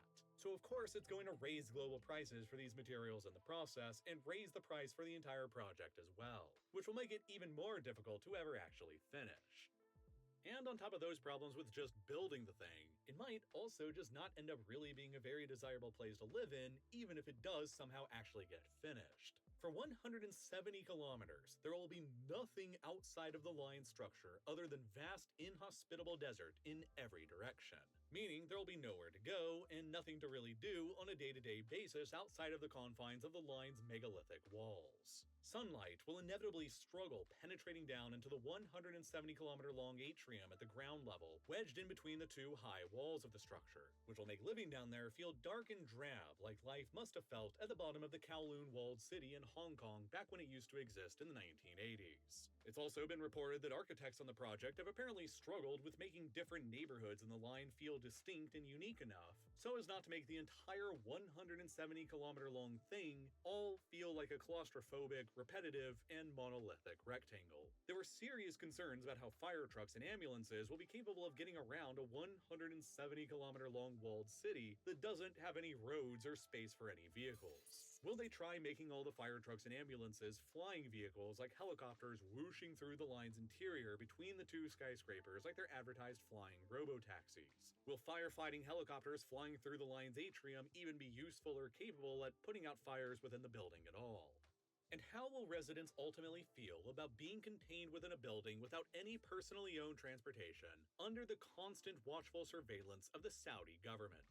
Saudi Arabia has advertised the NEOM and the Line will consist of ubiquitous artificial intelligence systems, which essentially means constant mass surveillance and facial recognition technology of everyone inside 24 hours a day by a regime that is well known to dismember and behead its critics. Just last year in 2023, Human Rights Watch reported that Saudi Arabia sentenced a man to death, most likely by beheading, simply due to his peaceful anti-regime posts he made to his Twitter account with only 10 followers. Saudi Arabia claims the NEOM will be fully legally separated from the rest of Saudi territory with a completely separate legal system and even what's been called a digital border that'll regulate access to and from NEOM only to those who have the proper authorization, likely with facial recognition technology directly incorporated. They advertise that a newly created legal entity called the NEOM Authority will be created to govern over the region, but the head of the NEOM Authority will still be appointed directly by the Saudi king. And that will almost certainly be MBS himself very soon once his nearly 90-year-old father passes on from this world. And at the age of only 38 right now in 2024, MBS could conceivably stay on the throne of Saudi Arabia as the kingdom's absolute monarch, and the man ultimately in charge of NEOM as well for the next half a century into the 2070s if his life expectancy turns out to be anything like his father's and uncle's before him. Would you entrust your security and safety in this kind of system? And then there's also the extensive wildlife problems that the Line will also cause. The Line is intended to have its exterior walls coated in a mirror-like material that'll reflect the desert landscape around it. So it'll basically be a giant 170-kilometer-long and 500-meter-high mirror positioned right at the northern edge of the Red Sea's biome, directly in between the Red Sea and the Mediterranean Sea, which is a massive aerial highway for literally billions of migrating birds from almost countless varieties of species. You can likely immediately see the problem here. One designer working on the project was reported by the Wall Street Journal to have written that it'll be inevitable that a significant number of birds will perish because of the project, with countless numbers of them crashing into the huge mirror directly in the middle of their migration route. Land-based desert species in the region will also struggle immensely with navigating themselves around the 170-kilometer-long mirror too, which will inevitably force local species into reducing their ranges and numbers of potential partners, which will decrease their genetic variabilities and increase their susceptibilities to genetic diseases and increase their risk of extinction in the process. There's also the sheer problem of acquiring enough water for the 9 million residents of the Line to survive and live the luxury lifestyle within that they will expect. Remember that the area around the Line where the construction is taking place has virtually zero freshwater resources at all to speak of, with no natural lakes or rivers and some of the lowest levels of rainfall in a country that is already notoriously arid. The only possible solution for acquiring water for all these residents in the Line will be a massive desalination project, with numerous newly built desalination facilities along the coasts of the Gulf of Aqaba and the Red Sea that'll transform enormous volumes of salty ocean water into potable fresh water. But desalination carries with it multiple problems of its own. It's considered to be highly environmentally destructive for one thing, because as it separates the salt and the brine from the ocean water, it withdraws the water, but it pumps the salt and the brine right back out into the ocean from whence it came, which, over time, dramatically raises the saltiness of the ocean water around the desalination plants, which is terrible for pretty much all of the region's aquatic life. Desalination plants also require an enormous amount of energy to actually keep running, And since NEOM advertises that they'll be completely carbon neutral and run entirely on renewable energies, they'll almost certainly be left with no other choice but to rely on creating nuclear power plants to power at least some of the energy that their desalination plants will require. During their recent negotiations with the United States on potentially extending their diplomatic recognition of Israel, the Saudis have suggested that they would be willing to do so if Washington agreed to give them their nuclear energy technology first, likely intended to be used for their desalination ideas at NEOM. But the Americans have been pretty wary about giving the Saudis their nuclear energy technology, because they worry that it could give the Saudis the ability to create a homegrown nuclear bomb as well, an action that they would almost certainly try and take in response if the Iranians ever developed a nuclear weapon first. And then there are simply the unbelievable financial costs and setbacks associated with the line's construction as well. According to inside sources that reported to the Wall Street Journal, the first 2.4 kilometers or 1.5 miles of the line alone that the Saudis currently expect to be finished by 2030 will cost them more than $100 billion to finish. And they initially projected in 2021 that building out the entire 170-kilometer long structure would only cost them $200 billion. Insider sources involved on the project currently report that they expect the ultimate price tag for finishing the line will be, quote, well in excess of $2 trillion, and will almost certainly be significantly above even that. And it's not just the price of the line within NEOM that's been rising either. The projected cost of developing the Trojena ski resort in NEOM has also more than doubled over just the past 2 years to a current estimated cost of more than $38 billion. While a real estate advisory firm called Knight Frank, based in London, estimates that after 7 years from when NEOM was first announced to the world in that Ritz-Carlton hotel in Riyadh back in 2017, the Saudis have already signed over $237 billion worth of construction contracts in NEOM so far. And they have very little to actually show for any of it yet, with essentially just a big 60-mile-long scar they've carved across the desert landscape that is only visible by satellites from space, and a few royal palaces and golf courses in the area for MBS and the royal family to enjoy themselves. I am running to be President of the United States, and I need you with me in this fight. So I am asking you to pitch in to help me defeat Donald Trump. Imagine, just for a moment, what $237 billion worth of investments could have done for Saudi Arabia's already existing major non-religious cities like Riyadh, Jeddah, or Dammam, rather than attempting this new project in the middle of a mostly empty desert. Somebody is enjoying the hundreds of billions of dollars worth of Saudi government money gushing into NEOM, and it's probably the people connected in the government and the royal family who own the construction companies getting awarded all of the contracts rather than the everyday Saudi people. And I say that the area around NEOM is mostly empty because it never was entirely empty. The area around the line and within NEOM is home to the members of the indigenous Huaytat tribe, up to 20,000 of whose members are currently facing potential displacement and eviction because of NEOM's development. Armed Saudi officials have been tasked with going house to house in the area with eviction orders and compensation packages to those affected. But the compensation packages offered have reportedly been very low, as little as just $266,000 for larger properties and as little as only $27,000 for smaller, simpler homes, which is less than the monthly salaries of several of NEOM's hired foreign consultants who have reportedly been fetching completely tax-free salaries as high as $700,000 to $900,000 a year. Some of these eviction orders have turned into gunfights as locals have resisted, which included a man named Abdul Rahim al-Huwaidi, who was killed by Saudi security forces in the area in 2020, as he reportedly attempted to forcefully resist his eviction.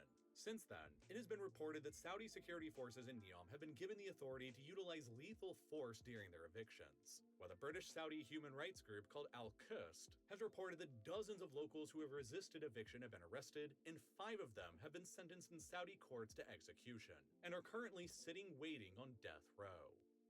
And all of these rapidly ballooning costs and human rights concerns are extremely problematic for the Saudi government because, so far, they have been the ones funding the entire project as a sort of proof of concept, with the hope and idea that foreign investors would help out funding the rest of the project once they realized how great of an idea it was. But as the cost estimates continue skyrocketing into the territory of fever dreams, that prospect becomes increasingly unlikely. Even the entirety of NEOM's officially estimated cost back in 2021 of $5 500 even into the territory of Fiat was. Investors with the entire project as a sort of proof of concept with the hope and idea right sitting waiting on death. 5 of them have used lethal force during their evictions, while the British Saudi human rights group called Al-Qist has reported that dozens of locals who have resisted eviction have been arrested, and 5 of them have been sentenced in Saudi courts to execution, and are currently sitting waiting on death row.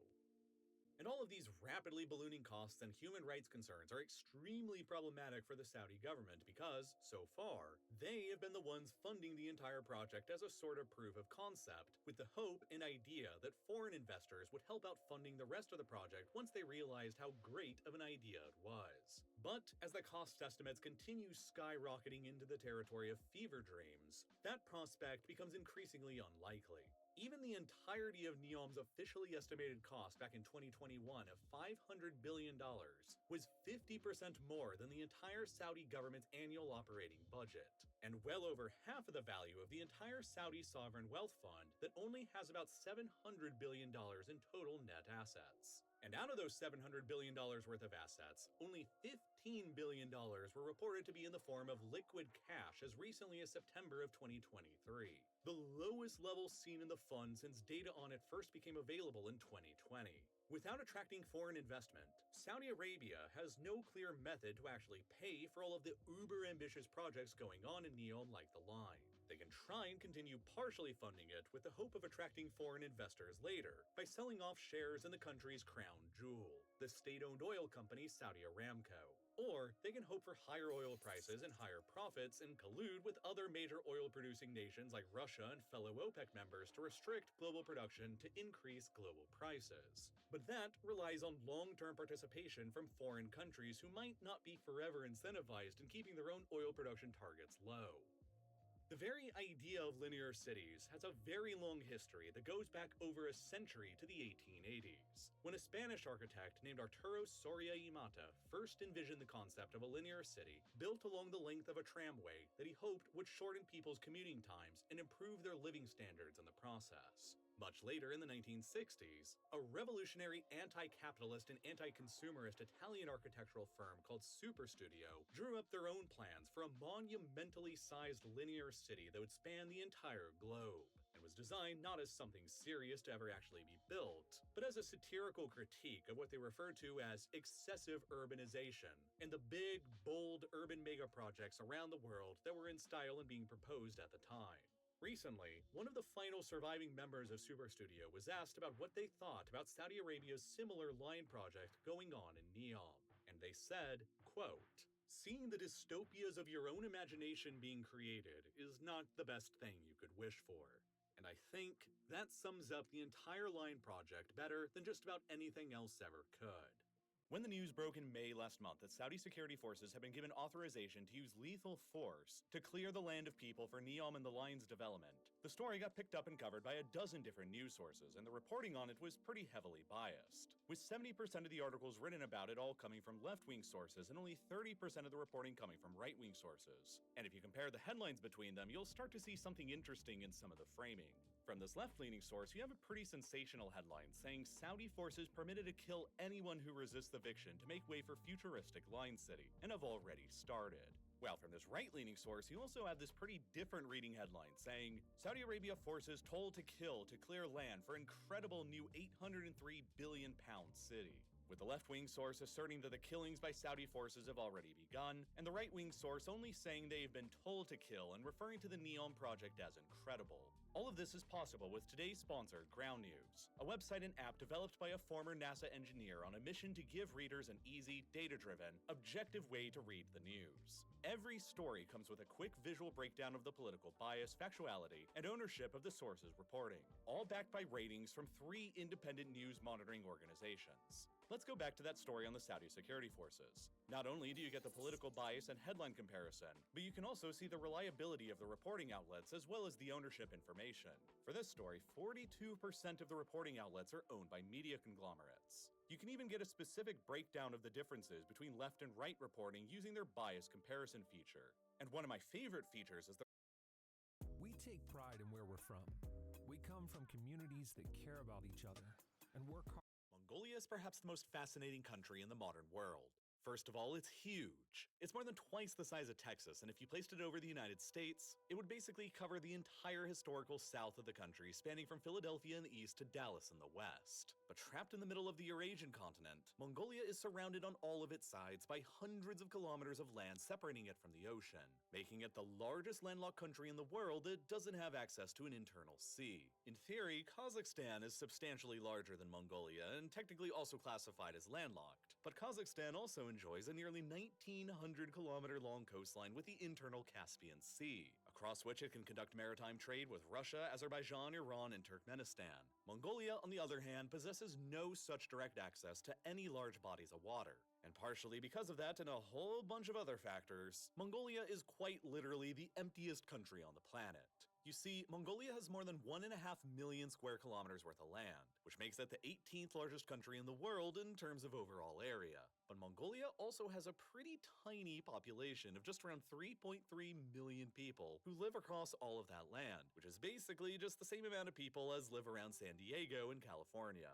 Because of this, Mongolia's average population density is just at around 2.1 people per square kilometer of land, which is by far the absolute lowest of any sovereign country in the world. For reference, that density of people across Mongolia is roughly a third lower than the countries who have the second and third lowest population densities in the world, Australia and Namibia, both of which have large amounts of their territories covered with vast, uninhabitable deserts. But Mongolia is somehow even emptier than all of this at first suggests. Australia has multiple large population centers with 5 cities scattered around the country that have more than 1 million residents apiece, meaning that the distribution of people around Australia is far more evenly distributed than it is in Mongolia, because despite how it appears, Mongolia is basically just one giant city-state with a ton of empty land around it that is cosplaying as the world's 18th biggest country. The capital and the largest city in Mongolia is here, Ulaanbaatar, and it's home to about 1.6 million people, which makes it actually a really big city. Ulaanbaatar is the core of the modern Mongolian state, and its population places it on a par with Barcelona in Spain for a similar number of people. But the fact that this big of a city exists within Mongolia means that Ulaanbaatar alone is home to roughly 48% of the entire Mongolian population. This makes Mongolia one of the most highly centralized countries in the entire world. And because Ulaanbaatar only takes up 0.3% of Mongolia's land, it means that you've got a situation in the country where 48% of the population, or 1.6 million people, all live on just 0.3% of the land, while the other 52% of the population, or 1.7 million people, all live across the remaining 99.7% of the land. This means that Ulaanbaatar's massively concentrated population greatly skews the average population density across the whole country. And so, when you exclude the city's land from the calculation, the remaining 99.7% of Mongolia contains an average population density of just 1.1 people per square kilometer, which is about 3 times emptier than Australia or Namibia both are on average. To put that figure into further perspective, 99.7% of Mongolia's land is nearly half as densely populated with people as the far northern region of Finland called Lapland that stretches well above the Arctic Circle, and is the least densely populated part of the European Union. It is across this vast, empty stretch of Mongolia where roughly 1/3 of the population continues to this day in the 21st century to live a nomadic herding lifestyle that would, in many ways, remain familiar to the era of Genghis Khan more than 800 years ago. So how did this situation in Mongolia develop and persist well into the 21st century? What is it about this country that has made it the emptiest in the entire world? To begin the explanation, you need to understand some things about Mongolia's geography and climate. You see, the country's territory exists across most of the High Mongolian Plateau, a region of high elevation across Central Asia that is contained on all of its sides by even higher mountain ranges. The elevation across the Mongolian Plateau ranges from 1,000 to 1,500 meters above sea level, and Mongolia's borders within the high plateau place it nearly 800 kilometers away from the nearest oceanic body of water, the Yellow Sea. So, because of the Mongolian Plateau's high elevation and distance away from the Indo-Pacific, deep within the Eurasian continental interior, moist monsoon winds that bring rainfall from the Pacific rarely, if ever, are able to carry all of their moisture all the way into the Mongolian Plateau. And then to the north, the Mongolian Plateau also sits immediately beneath Siberia, which dramatically influences its climate and ability to contain people. Beginning around every August, the days in northern Asia steadily begin growing shorter and shorter as winter approaches, which causes the cold and dry air blowing into Siberia from the frozen Arctic Ocean to begin growing even colder. The air that then collects over Siberia then grows even colder than the air over the Arctic Ocean, because the air over the Arctic generally forms over sea ice that radiates heat better than the cold tundra environment of Siberia does. Generally, from September to April then every single year, this collection of very cold and dry Siberian air and high atmospheric pressure gets transferred across northern Eurasia, and particularly gets pushed into the Mongolian Plateau, which means that winters in Mongolia are nearly always very cold and very dry. The cold, dry, and shallow air from Siberia plunges into the Mongolian Plateau's lower elevated river valleys and basins and then lingers there, generating brutally cold temperatures across the north of Mongolia that generally gets less severe the further south in the country you go. The median temperature across the country in January is negative 30 degrees Celsius. But that fact obscures the reality that freak cold snaps and blizzards can rapidly and unexpectedly happen pretty much anywhere in Mongolia during the long winter season. Temperatures can quickly shift on the order of 30 degrees Celsius in a matter of only 24 hours. Regional lows of down to negative 40 degrees Celsius are common across the north of the country during the winter. All of Mongolia's rivers and lakes will freeze over during the brutal winters because of this phenomenon, and many of the smaller rivers will freeze solid down to their bottom, which makes Mongolia's rivers and lakes not very useful for transportation or irrigation throughout most of the year. Ulaanbaatar, the capital and the largest city, is only free of frost for around 3.5 months of the year between the middle of May and the end of August. And the city's average annual temperature is just negative 2.9 degrees Celsius, or about 27 degrees Fahrenheit, which makes Ulaanbaatar the coldest capital city on the planet.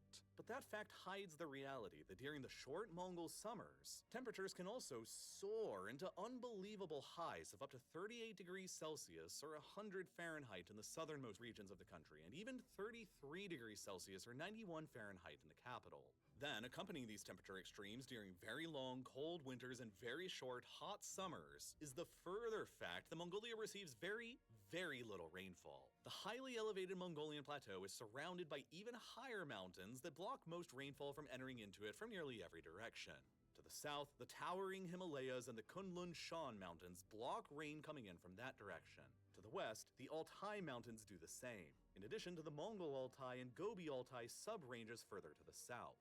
Moisture-rich winds blowing in from these directions pass over those mountains first and mostly deposit their moisture as snowfall on the sides of those mountains facing away from Mongolia. Then, the winds are mostly dry by the time they blow over the Mongolian Plateau. And throughout the whole winter between September and April, the dry and cold and high-pressure air that blows into and then sits over the Mongolian Plateau from Siberia forces away any low-pressure, moist, and potentially rainy air, which keeps the skies clear and cloud-free throughout the whole season. Oh my god. Oh my god. This is why Mongolia is actually one of the sunniest countries in the world, and averages around 257 very sunny and cloud-free days a year, lending the country its nickname as the land of the eternal blue sky. But it also means that throughout the long winter between September and April, it hardly rains anywhere in Mongolia at all, and whatever precipitation they do get is usually just snow or frost that blows down with the winds from Siberia. Then, during the summer between May and August, when the high-pressure, cold and dry system from Siberia weakens and retreats, some amount of rainy air is finally able to penetrate into the Mongolian Plateau from the north.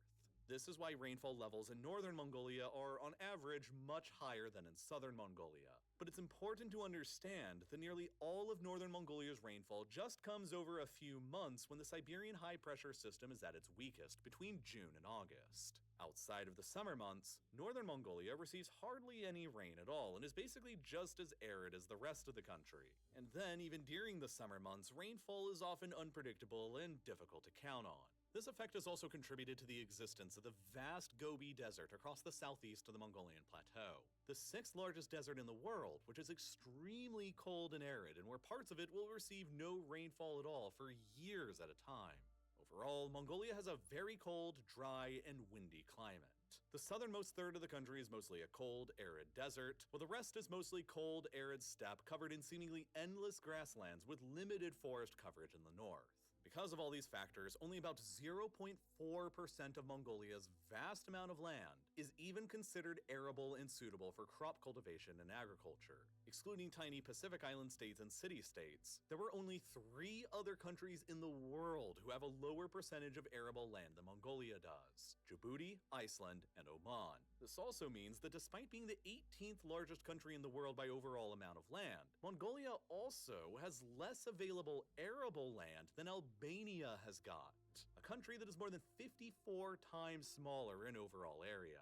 That simply means that developing a large-scale settled agricultural society across the Mongolian plateau is, for all intents and purposes, impossible. Instead, the vast and wide-open empty steppes covered in grasses are far more ideally suited for herding and ranching livestock, which can more easily move around than settled farms and cities can. Nomadic herders can quickly take their livestock, families, and gurs across the flat steppe to different areas more suited to the seasons. During the winter, herders will gather their livestock in valleys where the mountains around them protect them from the cold Siberian winds. And then during the summer, they'll relocate to the wide-open, grass-covered steppes to better feed their herds. This is all why, since time immemorial now, for thousands of years, the people of the Mongolian plateau have predominantly always been nomadic herders, and still to this day, about 65% of Mongolia's land is used for pasturage and herding animals. And about a third of the population continue to live the nomadic herding lifestyle that all of their ancestors would have found pretty familiar, because it is simply the lifestyle that the unchanging geography and climate forces upon this part of the world. But herding and pastoralism within Mongolia is often a harsh reality. While the winters in Mongolia are usually very cold, but also very clear without any clouds, blizzards and freezing rain are occurrences that can still always happen. When a blizzard sweeping through from Siberia is particularly bad, it can wipe out herders' entire flocks, either by causing them to directly freeze to death, or by covering the grass that they feed upon with a thick layer of frost. During the particularly harsh winter between 2009 and 2010, freak blizzards in Mongolia wiped out more than 8 million of the country's livestock, and many nomadic herders lost everything they had, and were then forced into starting a new life by migrating towards Mongolia's only major urban area, the capital, Ulaanbaatar. Such freak winter storms and associated droughts they can cause on the Mongolian plateau have been further factors pushing the people of the plateau into a nomadic lifestyle for thousands of years. When a storm is bad enough to wipe out huge swaths of grass and kill large numbers of livestock, desperate nomads who lost everything will be forced into traveling somewhere else in search of greener pastures. And the steppes of the Mongolian plateau are really just a part of the greater, nearly continuous Eurasian steppe that spans across nearly the entire Eurasian continent, from Manchuria in the east to Hungary in the west. For thousands of years, nomadic horse societies could rapidly travel across the mostly flat Eurasian steppe like it was the pre-industrial world's superhighway. And a climate-induced disaster in one part of the steppe would then force that area's nomads into traveling somewhere else across or even beyond the steppe. It is for this reason that across human history, the Great Eurasian Steppe became the source of numerous nomadic migrations and invasions from beyond it into the sedentary agricultural societies that developed all around the steppe, like Russia, Europe, the Middle East, and China, who variously bore the brunt of nomadic invasions like the Xiongnu, Scythians, and Huns in ancient times, to the later Turks, Mongols, and Manchu. But in modern times, there are many recent man-made problems that have only exacerbated the long-standing climate problems to Mongolia's ability to raise livestock and contain people. Throughout most of the 20th century, Mongolia was ruled by an authoritarian communist regime that heavily regulated the size of livestock herds that were allowed in the country, which maintained an element of ecological balance. But after the communist regime suddenly collapsed in the 1990s, the economy became rapidly deregulated and a capitalist open market economy quickly took over in its place. This simultaneously happened just as the global demand for cashmere wool in the fashion industry began really taking off in the 1990s. Today, the global cashmere industry is a multi-billion-dollar business, and seeking to get in on the lucrative trend, many Mongolian herders recently freed from the legal regulations of the communist era began switching from traditional sheep herds to goat herds that actually produce cashmere wool. And over time, Mongolia would rise to become the second largest producer of cashmere fibers in the world, providing around 40% of the entire global supply today. But doing so also came at a steep ecological cost. Goats, you see, are much worse for the steppe environment of Mongolia than sheep are, because goats will more severely damage the grasses that they feed on. Goats will nibble at the roots of grasses while they eat, which prevents them from being able to grow back, while their sharper hooves in relation to sheep will further damage the upper layers of the soil, which will then be blown away by the omnipresent winds of the steppe.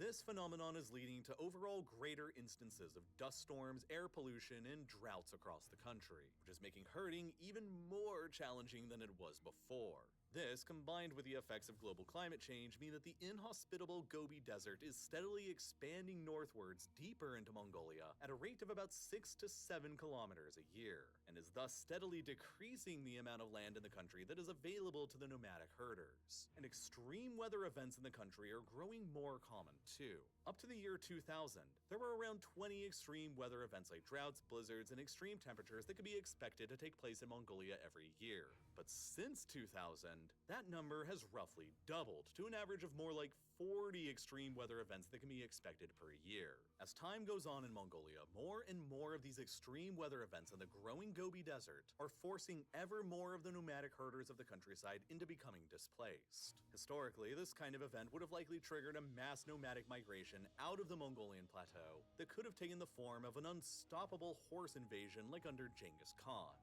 Modern era, it's forcing more of the nomads from the 99.7% of Mongolia's land to concentrate into the city of Ulaanbaatar that takes up just 0.3% of Mongolia's land. A phenomenon that can be clearly seen around the city today in the suburbs built out of traditional nomadic Mongolian ger tents. But in addition to increasing the frequency of extreme weather events and growing the Gobi Desert, climate change is negatively affecting Mongolia's ability to develop in other ways too. Chief among these ways are the many problems posed to Mongolia and its ability to develop by the layers of permafrost just beneath the country's surface. Factor provides balanced eating made simple. They provide a new menu every week with delicious, nutritious meals. You see, nearly the entirety of modern-day Mongolia is covered by a layer of permafrost, where the subsurface soil alternates between freezing solid during the cold winters and thawing out during the hot summer. This is one of the most challenging of all of Earth's environments to actually build anything in, because when permafrost thaws beneath construction projects built atop of it, the soil settles and can become unstable, which can cause the soil to sort of sink and sag, which causes whatever was built on top of it to become deformed.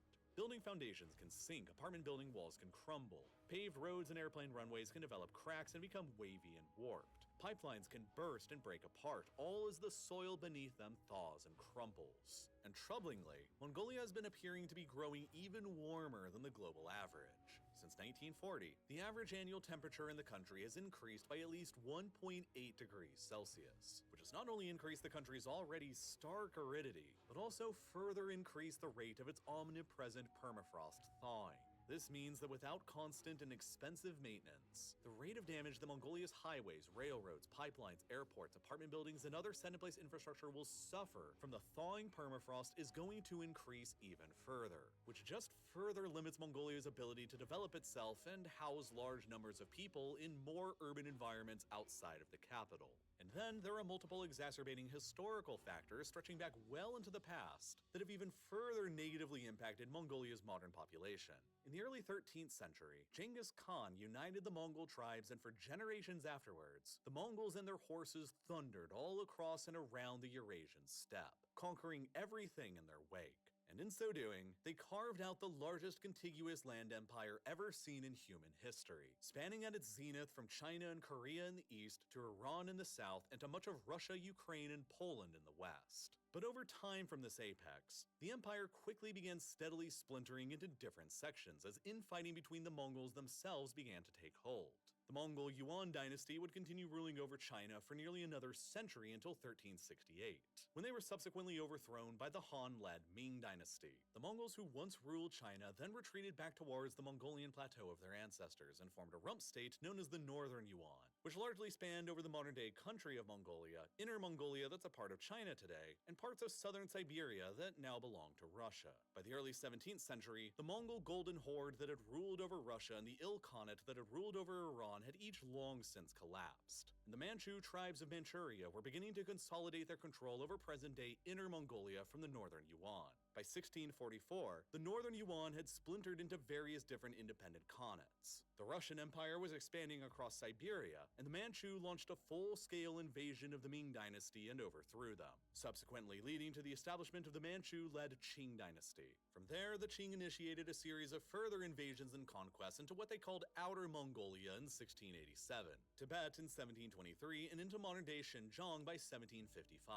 But as the largely Han Chinese soldiers began advancing further into the Mongol-ruled lands, a similar process began taking place as between the Europeans and the Native Americans in the New World. The Mongols, similar to many of the Native Americans, had never lived in cramped, sedentary cities with their livestock and were permanently nomadic and on the go across the steppe, meaning that they had never lived with the same kinds of diseases that had long plagued the settled Eurasian cities for thousands of years. As such, the urban and settled Han Chinese had developed resistances to diseases like smallpox just like the Europeans had.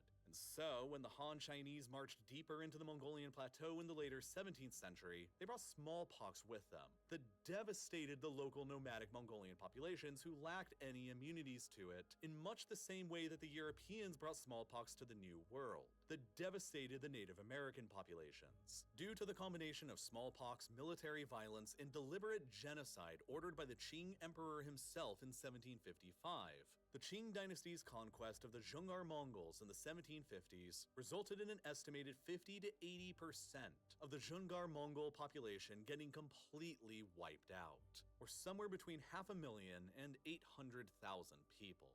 Then, as the Russian Empire continued expanding across Siberia to the north, the Qing grew increasingly worried about the relatively sparsely populated hold over Inner and Outer Mongolia, and began encouraging large-scale resettlements of ethnic Han to the Mongolian plateau in order to reinforce their demographic hold over the area, which had the effects of spreading more settled diseases like smallpox, and also spreading and reinforcing a new religion to the area: Tibetan Buddhism.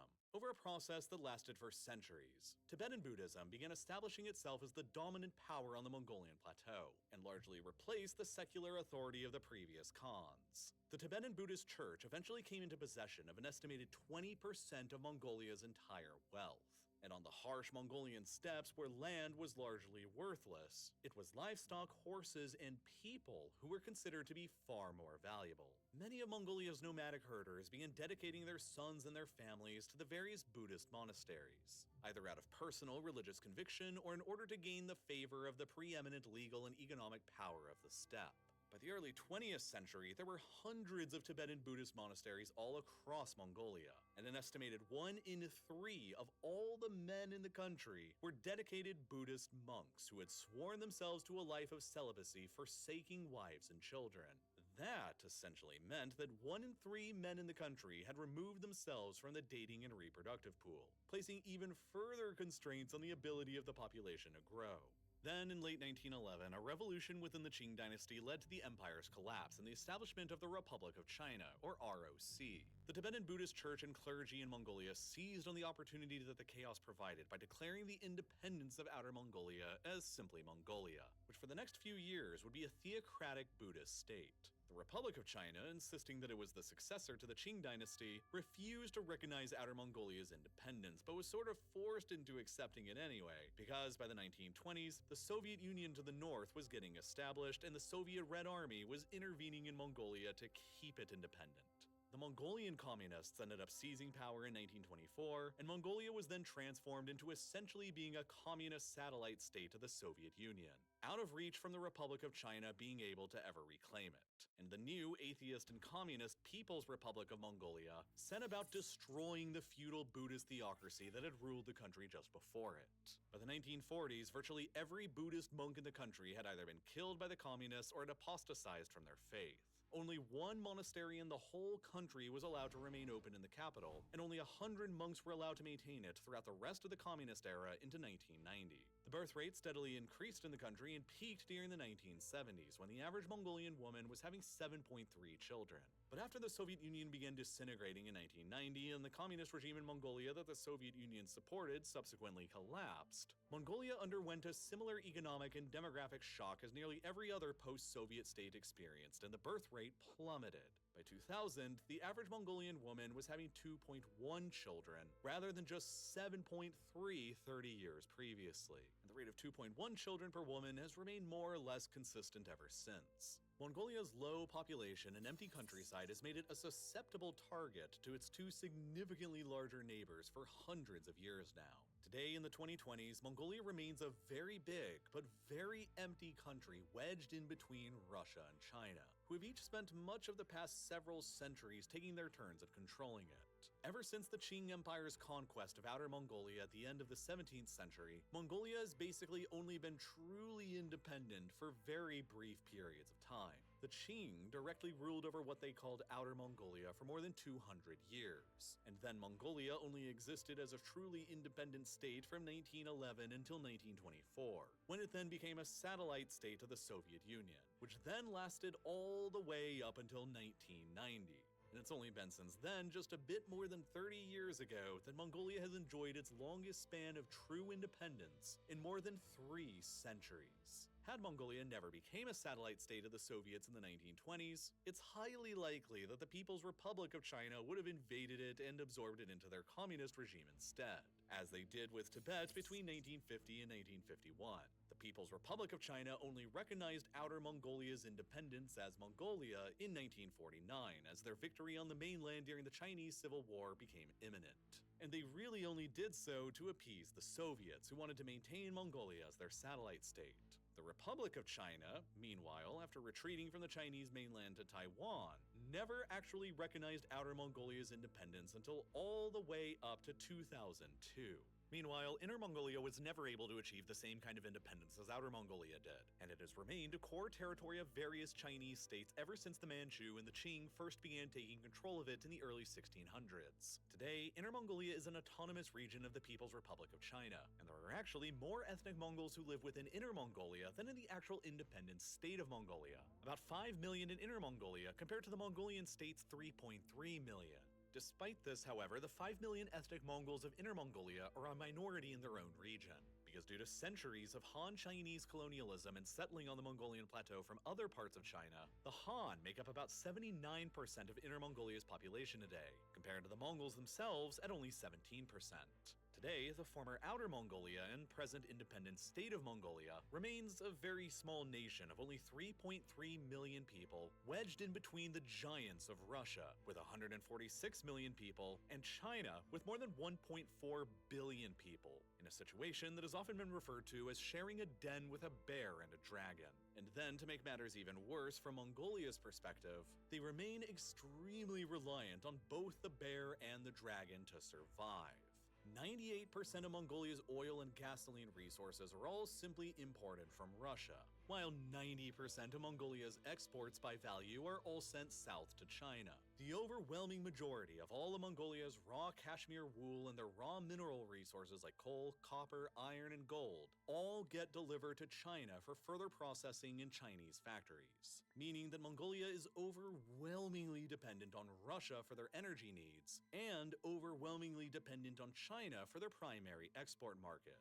And as the extent of cooperation between China and Russia continues growing, the walls around Mongolia are closing ever further inwards. Following Russia's invasion of Ukraine, the Mongolian government has remained officially hesitant to offer up any kind of condemnation or concern. As Europe began ending their imports of Russian oil and gas, Russia has been forced into a position of increasingly shifting their fossil fuel market towards China, which will involve the construction of a brand new natural gas pipeline set to begin construction next year in 2024.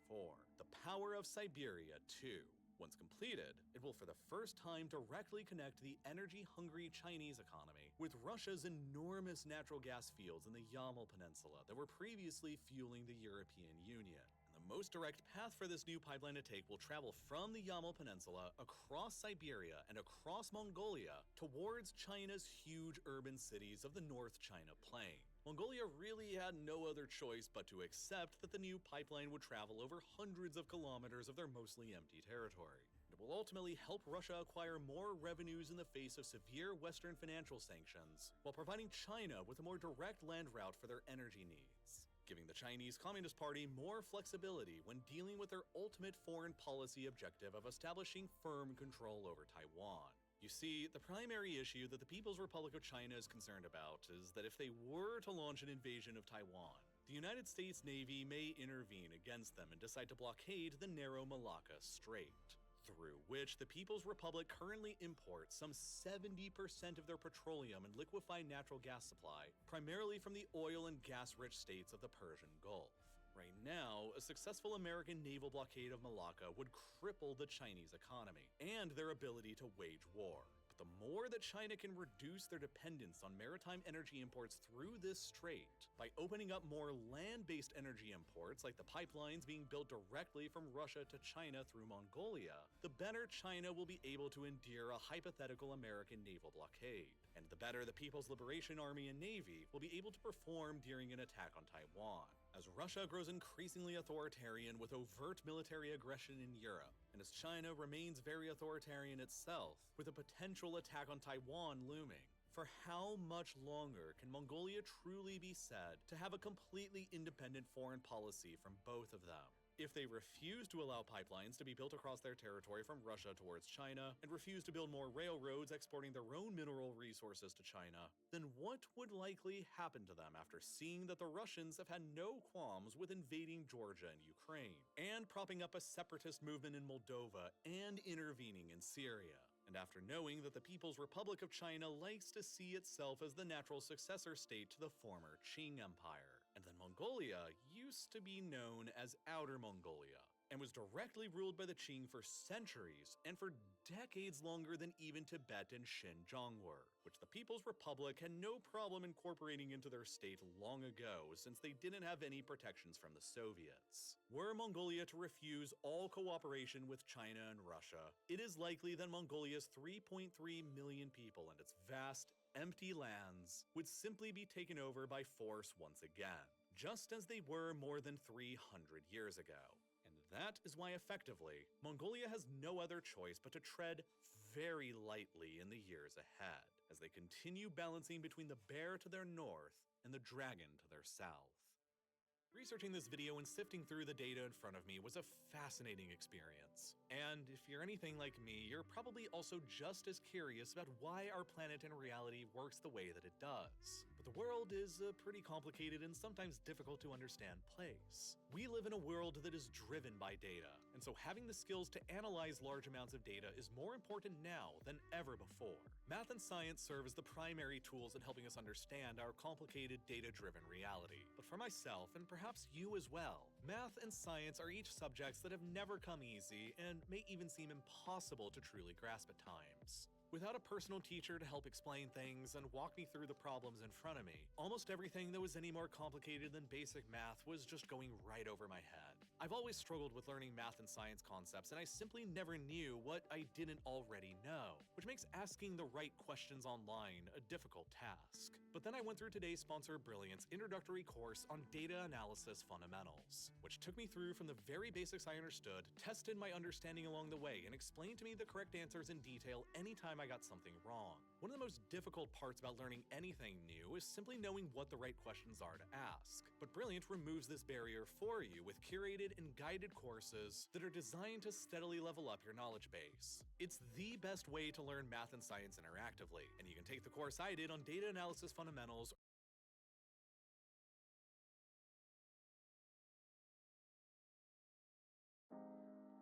This video was made possible by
I got so frustrated with ads on YouTube, I was watching more commercials than content. Privacy. All right, chat. It is time. If you guys do not know, today we are entering a Poke Rogue tournament. Here's how it'll work. It is me, Abe, Saikuno, me Young. We each get 3 runs total. You get a point per floor cleared plus 10 points for every shiny found. The most points at the end of 3 runs wins the tournament. Let me enter. Budgie Budge. Yo, I beat you. I was here before you. Late. That is insane when you were Sorry, the one you were late. asking. You were late. Sorry, you were late. You asked for 20 minutes later. It's okay. You don't respect people's time. I get that. That is insane. What the fudge? We have a common enemy here. Let's not be so aggressive.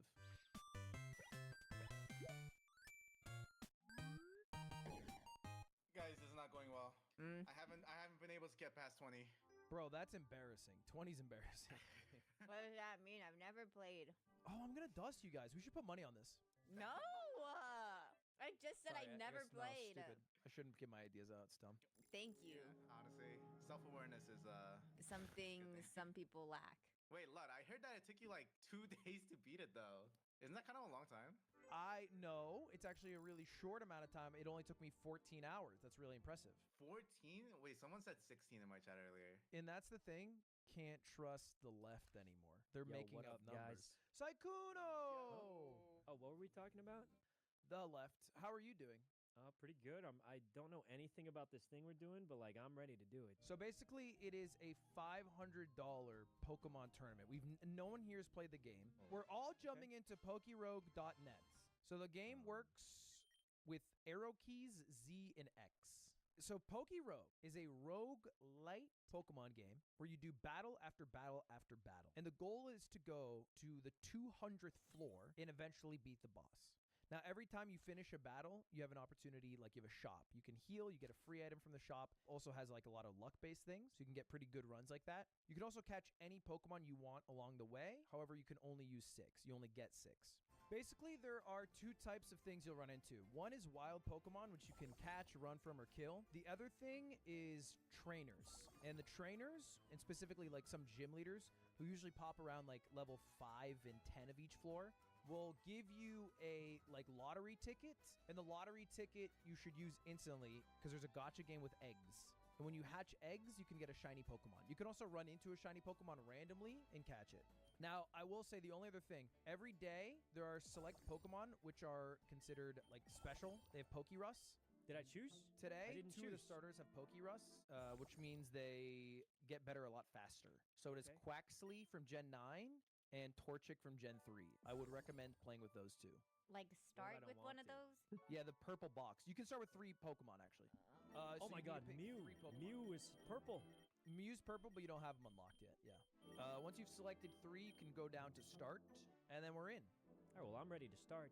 I'm also ready to what that start, means. Abe. And how much money was on this again? I think it's $500. Ahead, right? $500. That's a lot of money. Did you guys say start? Just me over here. Hey, just me over here. Oh. Haha, bro. I miss you. Now, you might Well, notice listen, top look. right, it has your floor and then also the amount of However money. many records you broke on Twitch, you broke more on YouTube because there's only like 10 streamers there. But that's besides the point. Oh, floor 10. Not bad. Wait, what? Already? I'm still adjusting the settings. I mean, guys, this game's just, I'm a Pokemon master. Where you at? Super Lure. Wait, you got a super lure? Yeah. What floor is everyone on? Update. I'm on 12. I'm on 7. 25. Liar. What? Oh, wait, the score's on the screen. She's at 7. Sorry. How do I know what's important Oh, in that's this a good- game? No! Fair warning, level 145 is 10. very hard. So, like, when do I get to go to a Pokemon Center? Never. 'Cause, You have like, to use the I'm heals. I'm dying. Every 10, sorry, that's a lie. Every 10, it'll heal you automatically. I'm already dying. It's gone real bad. At 10, everyone on your team will be fully restored. I'm using So you more. just have to- I have every so many 10 lures. floors? Okay, dude, I actually feel like I'm picking on fucking middle schoolers right now. You should. Bro, I was invited to this. I didn't know they would be bad. Get rid of this paralyze that's been plaguing my guy. You can't early on, actually. What? You have to wait You know until what, level 10. Oh, God. What is God, this is strong really bad. against this? And you might have noticed the bosses have Thank like these God. like 2 bars. It makes it like harder to kill them. You can also catch the boss Pokemon. You think I know Pokemon like that? I don't. Oh, there we go. Egg voucher. Come on. So part of this tournament is that you get more points if you get a shiny Pokemon. There's an item called EXP Balance. Do not take it. Beep beep beep beep beep beep beep beep. Beep beep beep beep beep beep. Whoa, it's a voucher. Yeah, and then make sure you use it on the shiny thing. Yeah, you get it at. Wait, did you find it in the shop? I think so, but how do I feel like I didn't take it. You have to click it. Did you click it? I'm not sure. Bro, did you put your arrow on it and press A? Oh, I see yelling.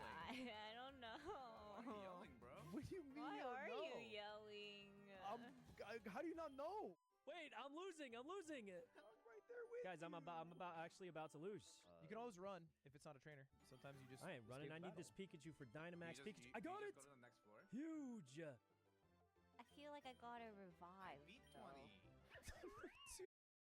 Listen, paying $14.99 a month for a streaming app and $9.99 a month for a music app and $12. Dude, I'm fucking lost at 25. Wait, you actually lost? Yes, I lost. I told you I've never played this game before.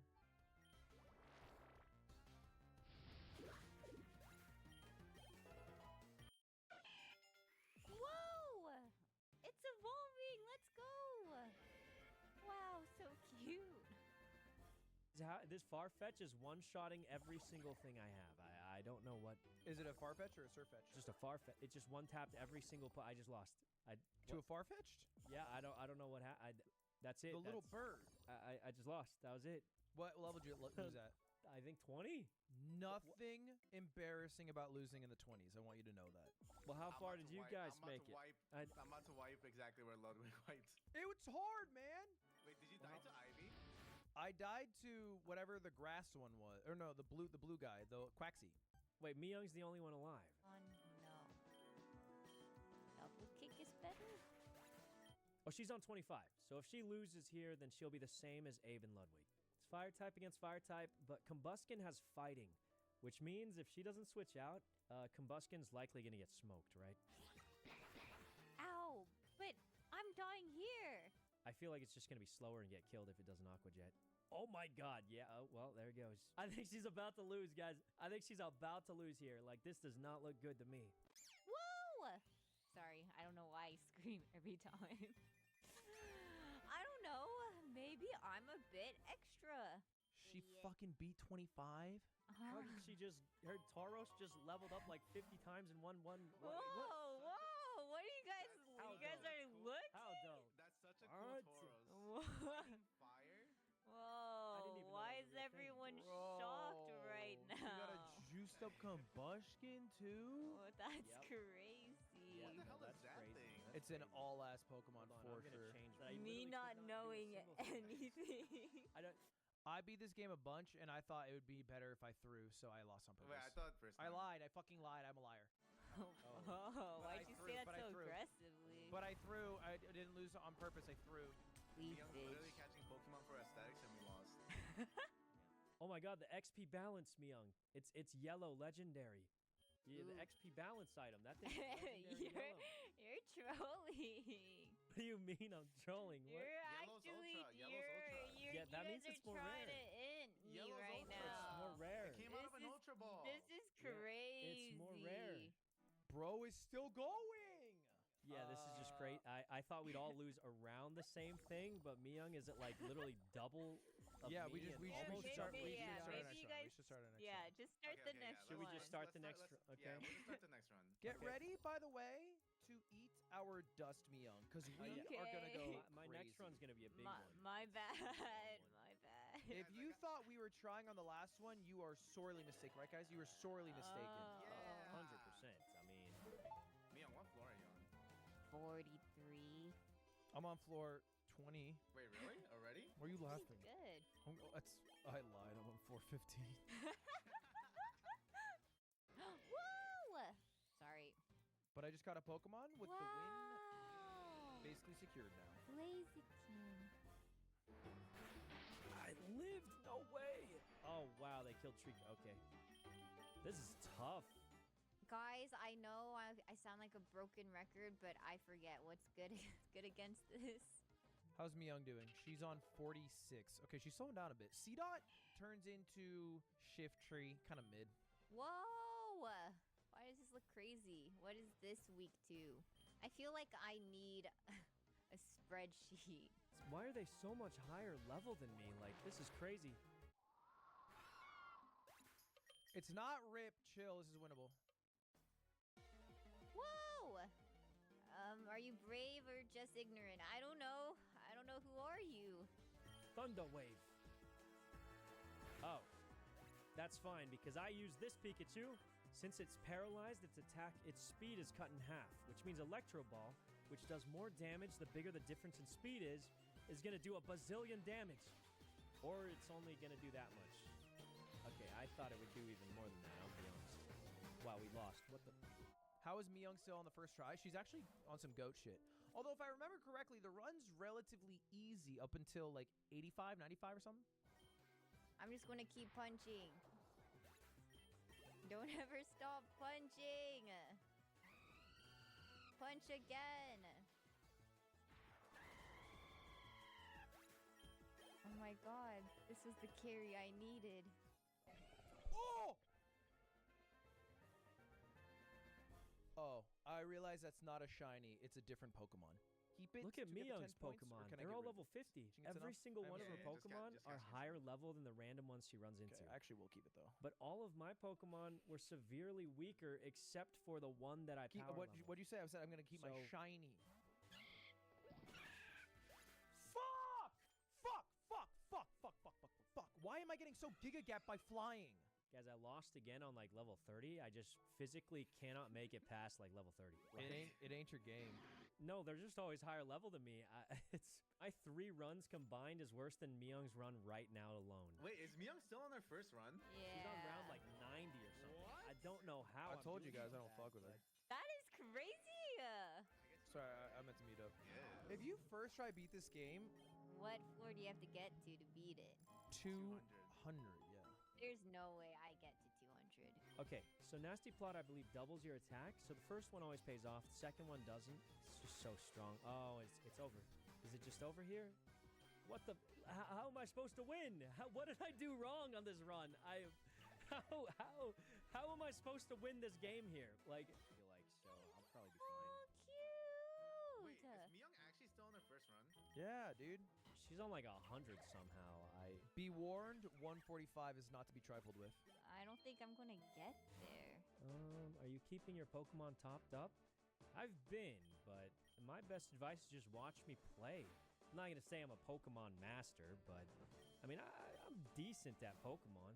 Mega Bracelet! Oh my god! Oh, this is the run. This is the run. Guys, this is the run. I just got a Mega Bracelet. I win. Do you have a Pokemon that can Mega? Mega Charizard's coming this way. That's I'm true. about to That's win true. this. Wait, he actually might cook. Wait. Dude, I should be catching up to Miyoung Wait, soon. what did you say? She's a bit slow. How do I Yeah, win no, this no, battle no, here? He's trolling. Probably the Nugget. I just for straight up extra money. can't. Okay, Charmander, get him. I just lost on level 8 again. What happened? Psycho, what? What did I do wrong? I'm watching your stream now. So I'm gonna choose this guy. Someone told me choose okay. 2 Pokemon so they share the X. Like instead of choosing 3, that way they don't. They share the XP. No, it's bad advice. Listen to me. Wait, what? That's what chat told me. Let me backseat. Let me backseat. Okay. I want you to Okay, grab. I'll go slower. All right. You're already in the game. Yeah, I chose my favorite Pokemon. I'm in. I choose here. I'm Psycho, thinking her. you're losing at the start screen. Nice. I could win this. And with those levels, I'm What's good against fighting? psychic, flying, Psychic flying? fairy. Let's use probably check your ability. Is it Blaze? Is it Oh yeah, is it it's power up Blaze. fire It's moves? Blaze. Yeah, so Ember would be that'd be better. You guys are confusing me. I would swap into the Starly. Oh.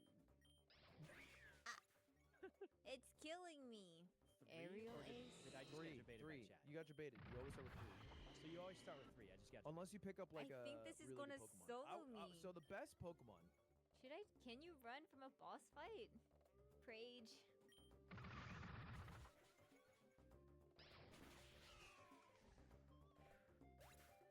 Okay. That's insane. this is looking bad. Level 106. But doesn't it go first? He tanks trust. Okay. Oh my god. Actually takes I have a it. weapon.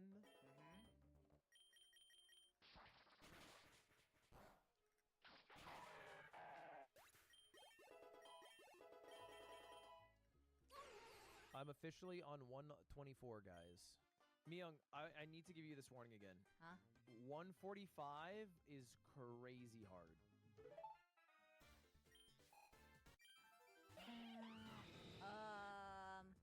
I didn't full heal like I thought I did. That's so awkward. I should probably swap. No! He's reading me like a book again. Whoa! What the fudge? Rayquaza shiny. Wait, that's not what a shiny Rayquaza looks like. That is black colored. It has 3 health How'd bars. you even get that? Again? Oh yeah, you're destroying it. It will resist water types, so definitely, yeah. Acrobatics is your best move. Absolutely demolished. Oh. You know, if you believe in your Ampharos, maybe. If you believe in your Ampharos' speed, maybe it can win. Make it rain. Confuse Ray, that'll do it. Shut up. I actually think Confuse Ray's the play. Might be the play. Now they're Make gonna it swap rain. out. They're gonna swap out almost assuredly. Confuse Ray, Confuse Ray. Confuse Ray's not the worst call. Oh, Confuse Ray would be such a play here. He's gonna swatch back into Well, I think Shadow Ball dude. kills. Shadow Ball kills though. Yeah, but the swap out happens before the attack though, doesn't it? So like, yeah, see? I told you, man. I told you. Should have confused Ray. I'm just saying, how have I not made it anywhere when I literally seem like I know Pokemon best? All right. They're inting her. They're inting you, Mion. Officer. Is this where I do double kick? Or do you think they Now swap they're probably out? going to swap out. Wait. Why would you? Why? Great call, guys. I don't think I Oh yeah, outspeed it. I would not attack. I would swap. Blaziken's dead. Oh yeah, this would be good. Wait, this is perfect because you know exactly what it's swapping into. If you Actually, yeah, it's swap not very to that effective guy, against it Ampharos. swaps into Florges right after. So great, so genius. Use Okay, who's he gonna Brave swap to? Bird. Who's he Oh, gonna wow. swap to? This is a discharge angle. So this is a discharge angle. then no, Dazzling Gleam, right? Isn't Fairy on Fairy Violence cool? It's 1x. It's 1x. It does pretty good. Or maybe Discharge. Because then you get stabbed. Oh yeah. Ooh, yeah. Now you gotta swap those. Am I swapping again?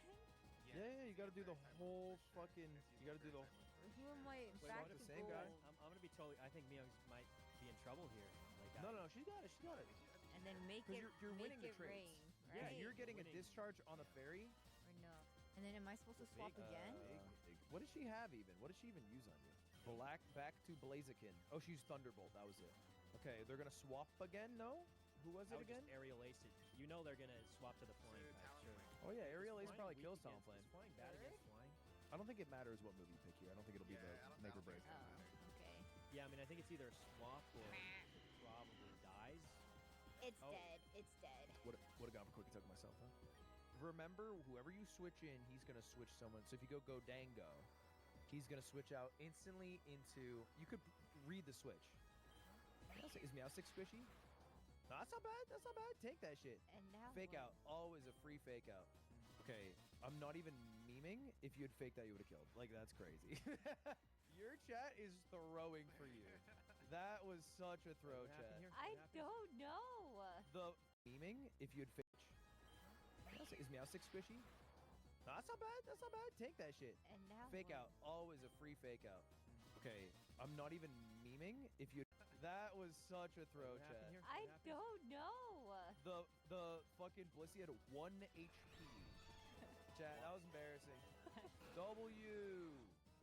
How much does he have left? Just this guy? I think you don't want to swap in. You could try to do damage. Yeah, Fairy's not bad. Disarming voice. Disarm that No, fucker. Psychic will be better still, won't it? Because Golden Go crushes this guy. This clown. And he's 100% gonna swap to Blissey, right? Isn't that what he always does? he died, right? Blissey's dead. Oh, then fucking yeah. And he Yeah, outraged. Make it rain on him. Oh, make he it rain. outraged. Goldango Make is it- super Make it fast, rain too. on that guy. Oh, wait, what? It's faster? That's insane. No, but he's confused. He's confused. You win this. That's good. Am I supposed to You- make it rain again? Just keep making it Yeah. rain. I think that's the play here. god, Afraid she's that gonna he hits win. himself. Oh no. She's gonna. Oh. Oh, I forgot about this guy. Okay, but I think Goldengo might be faster. I'm gonna be honest. Yeah. Goldengo. I mean, I don't know how they're built. I'm only thinking competitive Pokemon. Wait. Goldengo. You ran out of PP. Oh, and You Shadow don't Ball run does out of nothing. dick. No, it's a fire type. Shadow Ball works. Shadow Ball works. So I'm gonna be honest.